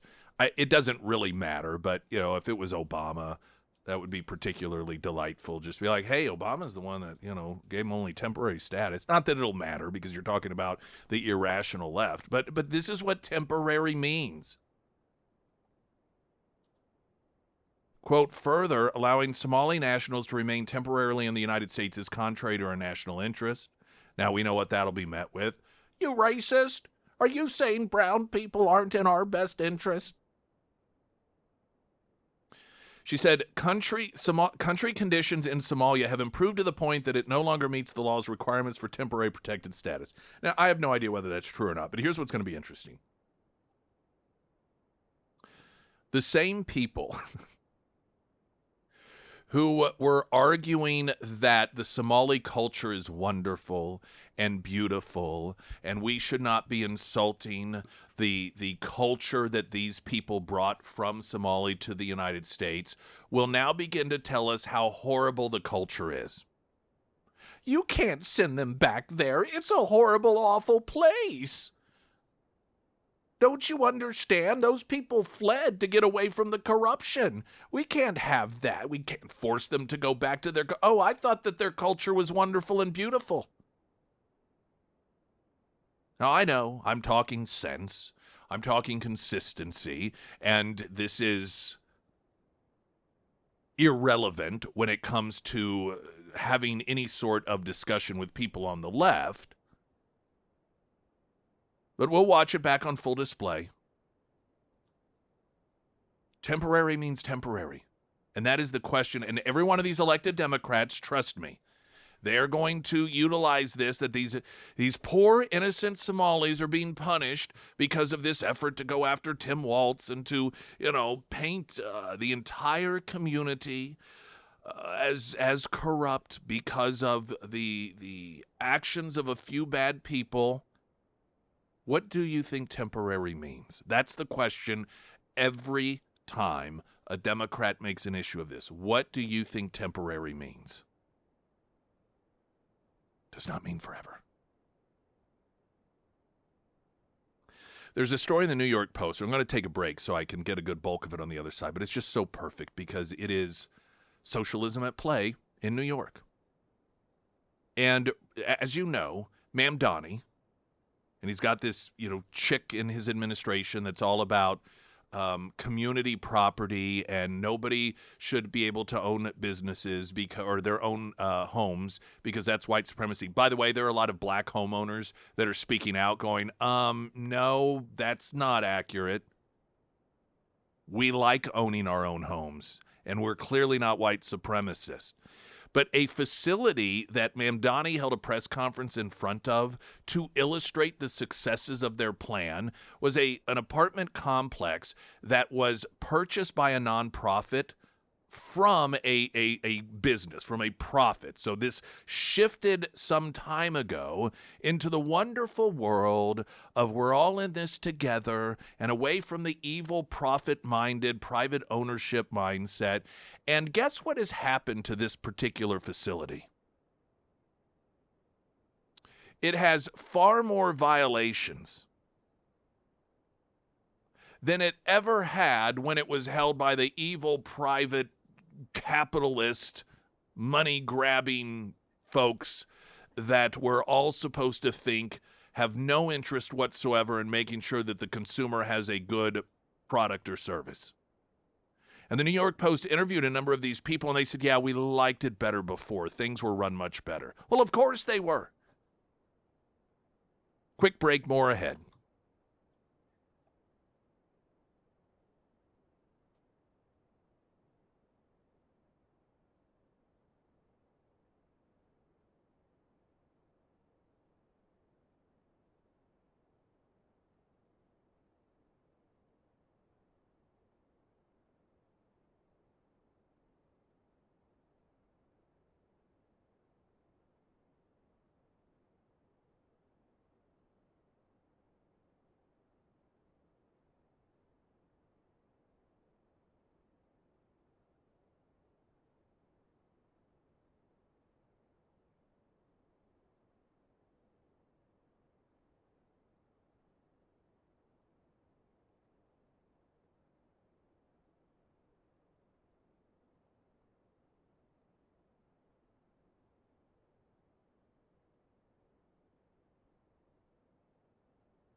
The breaking news earlier that Trump was ending the temporary protection status for Somalis, which means that they will have a deadline to make it back to their home country. Kristi Noem summed it up perfectly, saying temporary is temporary. And Sarah looked it up, and many of these Somalis began getting that status during the Herbert Walker Bush administration. So we're talking over 35 years ago. I think that the fulfillment of temporary has certainly been accomplished. New York Post, exclusive. Bronx building Mamdani used to showcase new housing commish talents has 200 violations after favored nonprofit ran it into the ground. This is socialism. A Bronx apartment building Mayor Mamdani showcased to highlight the talents of his new housing commissioner, Dina Levy, has racked up nearly 200 unresolved violations, the New York Post has learned. The 102-unit building, so you got 2 violations per unit. You do the math on it. The 102-unit building in Morris Heights, as of Saturday, had a staggering 194 open housing code violations dating back to 2016. 9 years. 10 years. Including 88 Class C violations, which are considered immediately hazardous. They included rat and roach infestations, broken doors and refrigerators, and mold, records show. Mamdani visited the affordable housing complex, best known for being the birthplace of hip-hop, on January 4th, to introduce 54-year-old Levy, a longtime tenants' right activist and former state housing honcho, as his new Housing Prevention and Development Commissioner. He gushed how Levy, who grew up the silver-spooned daughter of 2 high-powered D.C. lawyers, has nonprofit experience in building and overseeing affordable housing, a perfect fit for his leftist housing agenda that seeks to replace private landlords wherever possible. Levy, who will make over $277,000 a year as HPD commissioner, and of course that doesn't include benefits and whatever pension. Levy helped facilitate the 2011 deal for nonprofit Workforce Housing Advisors to buy and rehabilitate the Sedgwick Avenue complex from the evil private landlords. Levy did this with help from a $5.6 million HPD loan she and her own nonprofit, the Urban Homesteading Assistance Board, brokered to stabilize the building's finances and maintain its, quote, affordable rental status. This, according to Mamdani. Quote, Dina will no longer be petitioning HPD from the outside. She will now be leading it from the inside, delivering the kind of change that can transform lives. However, the 59-year-old building isn't the success story Mamdani and Levy claim it to be, the Post found. Now, again, he is using this facility as an example of what great work she has done and what the tenants of New York City can look forward to. Since that acquisition, it has more than doubled the dangerous Class C violations racked up. A dilapidated, privately owned 71-unit complex in Prospect Heights, Brooklyn. Mamdani showcased 3 days earlier as a poster child for everything he believes is wrong with the city's publicly subsidized housing stock. Tenants told the Post conditions were actually better under the old private landlord. Quote, I've been here over 20 years. I preferred it when it was under private management because they used to screen people in and out of the building, said Mortistine Alexander, among the dozens of tenants at 1520 Sedgwick whose homes have open HPD violations. 49-year-old Alexander, who has rented her 3-bedroom apartment since 1999, said the unit routinely lacks any heat and also lacks hot water. Its bathroom and kitchen facades are crumbling and windows need to be replaced. She said she's been without a kitchen light for months, despite asking for fluorescent light bulbs to be replaced since October.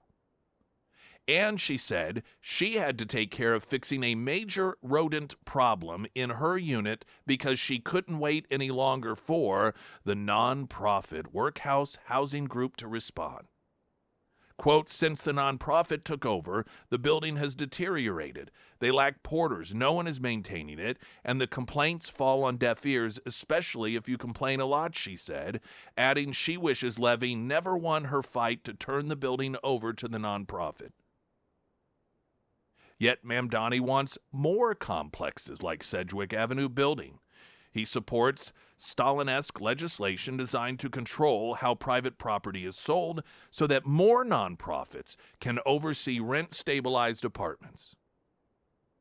Councilwoman Joanne Ariola, a Republican for Queens, and yeah, I think that's how her name's pronounced, said you have to laugh at the hypocrisy. These nonprofits are proving themselves to be little more than taxpayer-funded slumlords, and this blatant double standard is all part of the administration's planned attack on private ownership in New York City. This is socialism.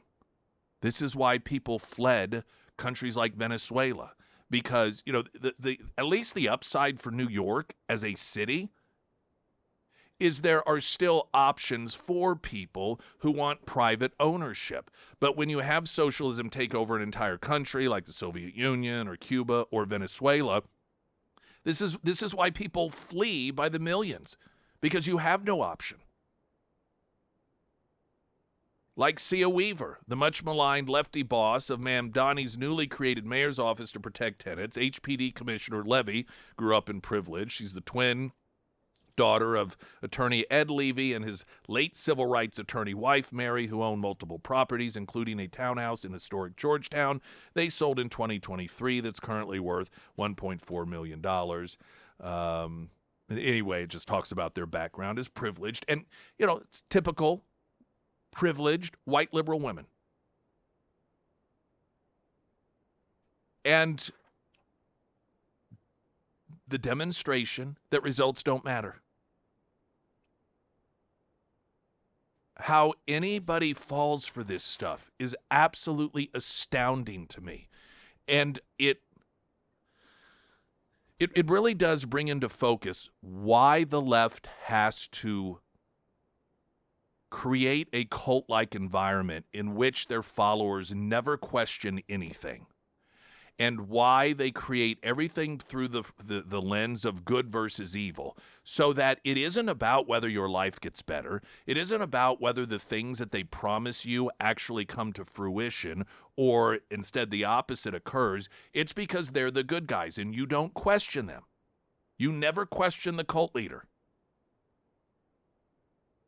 Because if you question the cult leader, then you will be ousted. And it isn't about whether your quality of life improves.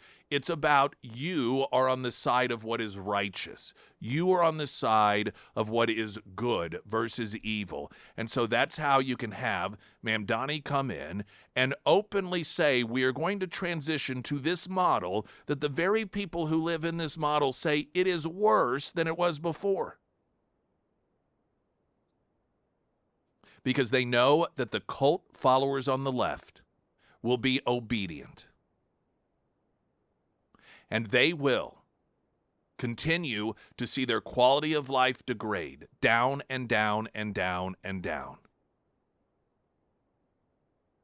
And as I've noted before, the only saving grace for these ignorant people on the left that vote in somebody who's socialist is they, to a degree, have the rest of us to subsidize them.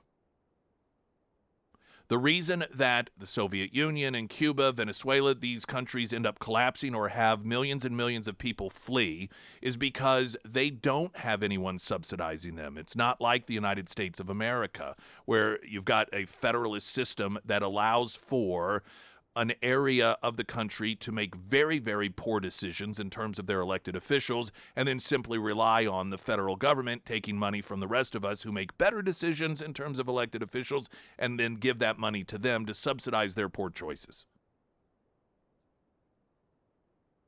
There's also a piece we're going to share after the traffic, New York Post. Black New York homeowners blasting Mamdani's tenant advocate, Sia Weaver, who claim that owning property is a tool of white supremacy. As you can imagine, there are a lot of black people who don't necessarily agree with that.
Springfield's Talk 1041, the first alert forecast from Ozark's first meteorologist Tom Schmidt, sponsored by J&S Automotive. Today we'll see partly cloudy skies with a high near 63. Tonight, a 60% chance of showers throughout the night with a low around 38. For your Wednesday, mostly sunny with a temperature rising to near 43 by noon and then falling to around 36 for the remainder of the day. And for Thursday, sunny skies with a high near 41. Black New York homeowners stunned by Mayor Mamdani's left-wing tenant advocate, Sia Weaver, who claimed property ownership is a weapon of white supremacy and should be abolished, insisting that being black residents, that it is an essential element of black wealth, and that her comments devalue their participation in the American dream. White supremacy? I'm not white, said Renee Gregory, president of Brownstones of Bedford Stuyvesant, which was founded in 1978 to help keep black homeowners in the historically black neighborhood. Now, but listen to this contradiction, though.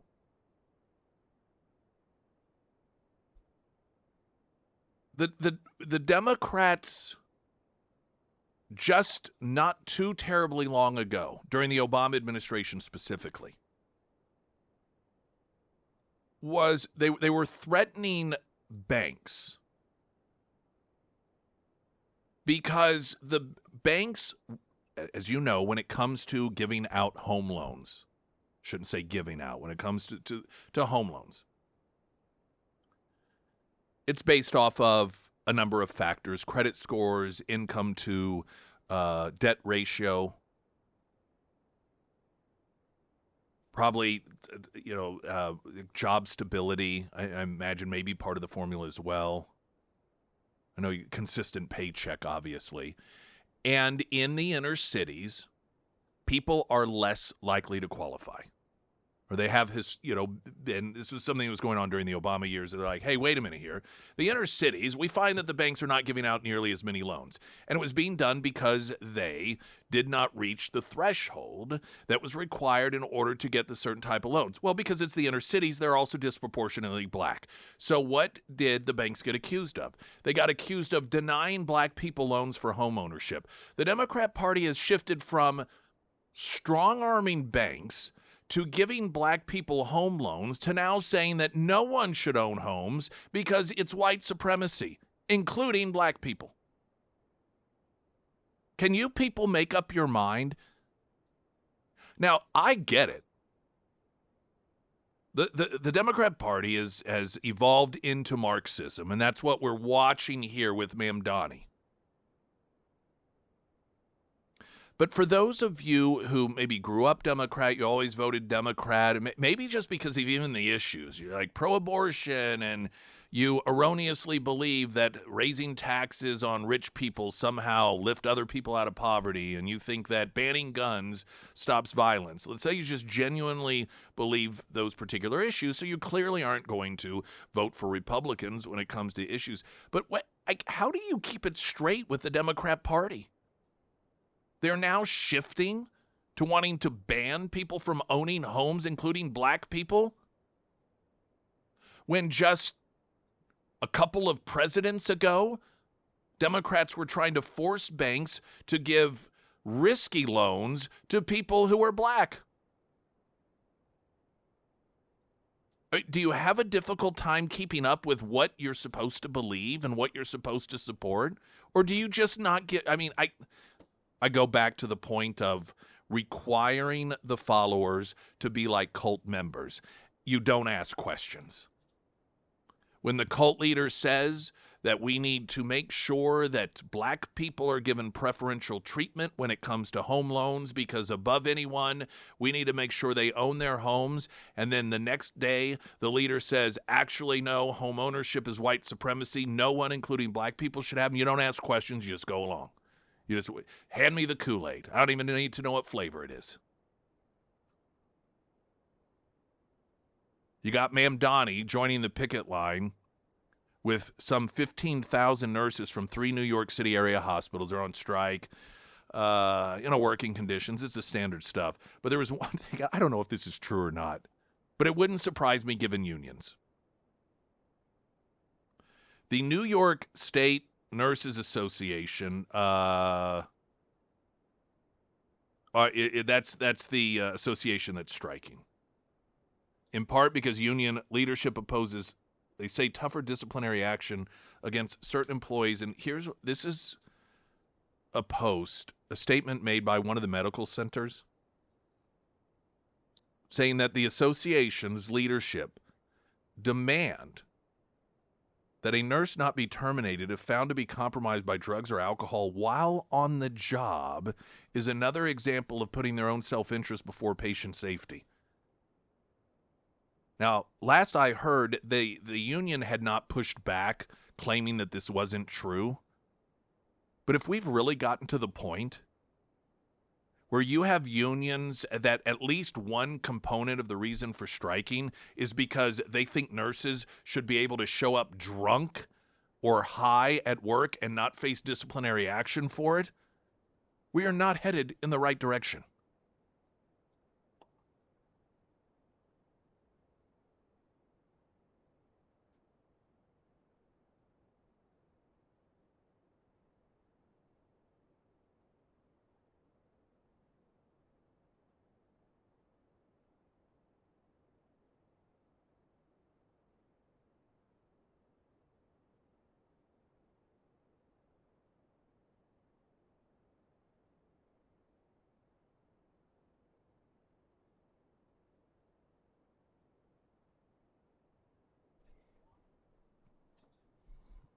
Well, let's see. I want to pick a review here.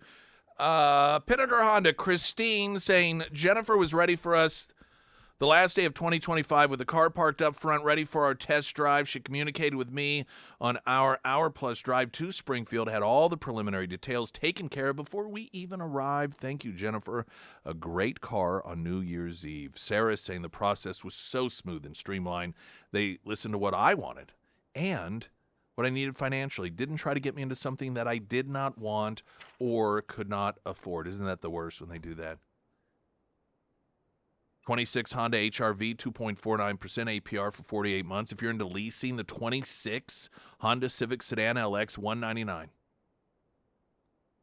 26 Honda Ridgeline, 3.99% ARP or $1,500 sales credit.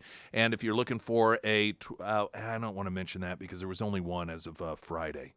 Certified Dream Deal sales event happening now with rates as low as 1.49% for select certified pre-owned vehicles.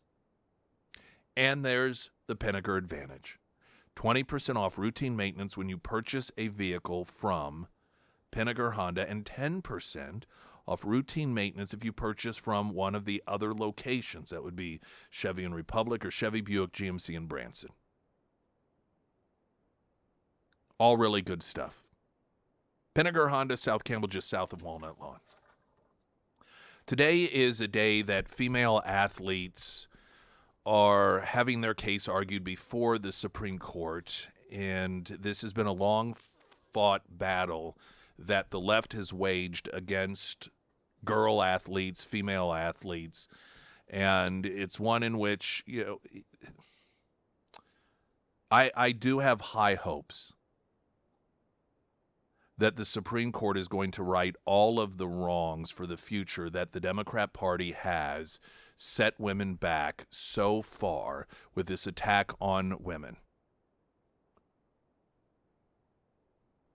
And you still tend to hear some of this BS that, there's no evidence, which is a lie.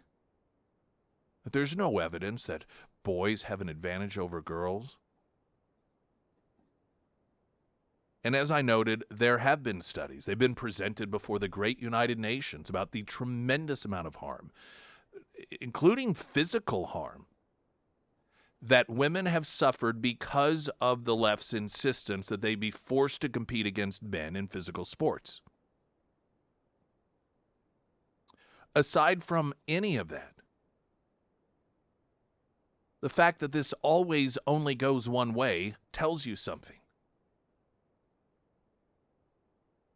You don't hear about women taking scholarships from men or girls taking scholarships from boys when they want to compete as a boy. You don't hear about young men or boys being physically harmed because they were forced to compete against women who identified as men. It's always the other way around. And there has not been an issue that I can recall which is so completely 100% one-sided in terms of females are the victims and the oppressors are the boys, and to have the Democrat Party that has fooled the American people, or had for the longest time, that they somehow were the party of women, to still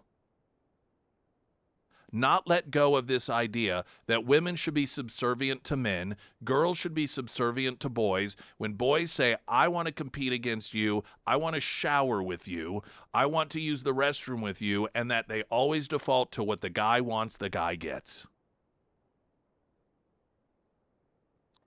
Incidentally, the male athlete that identifies as female at the center of the Supreme Court case has been accused by a couple of the girls of sexual harassment and intimidation tactics.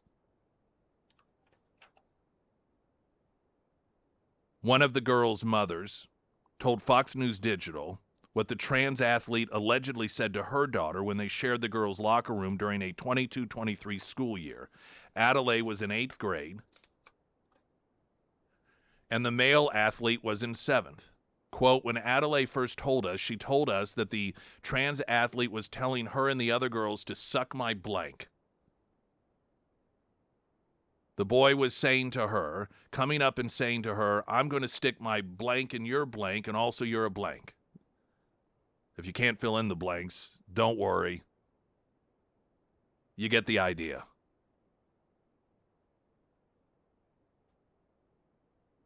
And there were, other reports of intimidation and sexual, what we're told is assault by the left. But we see in this instance how quickly the Me Too movement disappeared. And how quickly the mantra of I believe her went right out the window. Because this again is a demonstration of the Democrat Party not only abandoning women and girls, but attacking them and forcing them to be victims, to where you can have girls that allege this sort of, and hey, a lot of this may be he said, she said, but where's the Democrat Party that said, I believe her? And that it is incumbent upon people to believe the, quote, victims when they blow the whistle on men that treat them this way. If you haven't gotten the message yet, any and every one of us is only of value to the left when we can be used as a tool or a weapon. That's the only time. Because any given person, if it comes, let's say, that gal up in Minnesota, I stand up for her. Because she's doing their job. She did their job. She created a conflict in which she lost her life that allows the Democrats to use her death as a weapon against ICE. So that was a woman that was of value to them. Women athletes that don't want to be forced to compete against boys or be victim to sexual harassment. Well, see, you're a problem, see. Because you're not a tool that allows them to utilize the issue of transgenderism to further their cause. In fact, you're an obstacle. So you as a woman, not so much. All of us are tools to either be used or discarded by the left. Springfield's Talk 1041, I'm Nick Reed.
Sarah Myers, everyone. Thank you. The Pyramid Roofing Company. Roofs don't usually fail all at once. It's usually small issues that turn into bigger problems, and then by the time that you see a stain on your ceiling, the damage, it's already been there for quite some time. And that is why I trust the Pyramid Roofing Company, because they approach things a little differently. And what I mean by that is they don't just look at your shingles, they look at how your entire roofing system works together. Your ventilation, your underlayment, your flashing, valleys, all the areas where shortcuts usually get taken. And one thing that the Pyramid team insists on is proper protection where your roof fails the most. And that is especially important if your roof has taken on some storms. And the Pyramid team, they offer free roof inspections with no pressure and no scare tactics.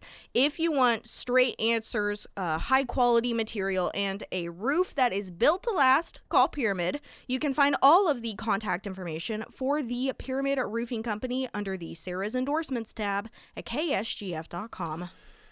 One of the big, I mean, it's not political, but one of the big stories today is Mattel has released the first autistic Barbie doll. And it is, as they describe it, it was after an 18-month development process. And it was part of a collaboration with ASAN, which is the Autism Self-Advocacy Network. And they note that Mattel made deliberate design choices to create the new autistic Barbie. For instance, articulation in the wrist and elbow, which allows for expressive gestures, including stimming and hand flapping. Her eye gaze is also slightly shifted to the side, a nod to the way that some autistic people avoid direct eye contact. It also comes with pink noise-canceling headphones to reduce sensory overload, a fidget spinner, and a tablet with augmentative and alternate communication apps. And her clothes are designed with the autism community in mind. Flowy, A-line dress Barbie wears is loose-fitting to prevent the fabric from coming into contact with her skin, and her matching purple shoes have flat soles to provide balance support. And it notes other, like there was a type 1 diabetes Barbie, there was a blindness Barbie, and a number of others that also have been released. And one, I always find the representation of anything regarding autism to be, I don't know if interesting is the word, but there is this massive spectrum any longer. And oftentimes when you see, particularly in media, autism has almost, I'm not saying this is a bad thing, but a lot of times characters that are portrayed as autistic on television are more portrayed as being quirky, as if it's almost this sort of cute character trait that makes them to be entertaining. And I have a nephew that is severely, probably I think about as autistic as one can possibly get, on that far end of the spectrum. And so because of that, I'm fully, when I see people, and there are even social media influencers that bill themselves as being autistic, and it is just such a world of difference from the sort of autism that I've been accustomed to. So whenever there's a representation of somebody autistic, I always find it somewhat interesting, because in my mind, well, that might be a representation of one autistic person, but it certainly isn't of another. It doesn't mean it's wrong or anything. But the other part of it that I find interesting, and I don't know if this is a guy thing or if this is a me thing. I did have a Cabbage Patch doll when I was in 3rd grade. But everyone wanted a Cabbage Patch doll when they were a kid. They were huge. Aside from that, I had action figures, right? I had a Mr. T action figure. You know, G.I. Joe was a big thing. And so clearly, while girls had Barbies and other what would be considered dolls, boys had what were called action figures. I never ever felt the desire to have something that I related to, and it was always kind of the opposite. Like, I wanted an action figure that wasn't me, that, like, Mr. T was awesome.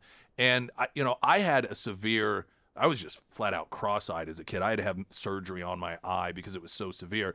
I think if there had been a cross-eyed action figure, I would have been like, what the hell do I want this for? Like, you want me to play with the doll?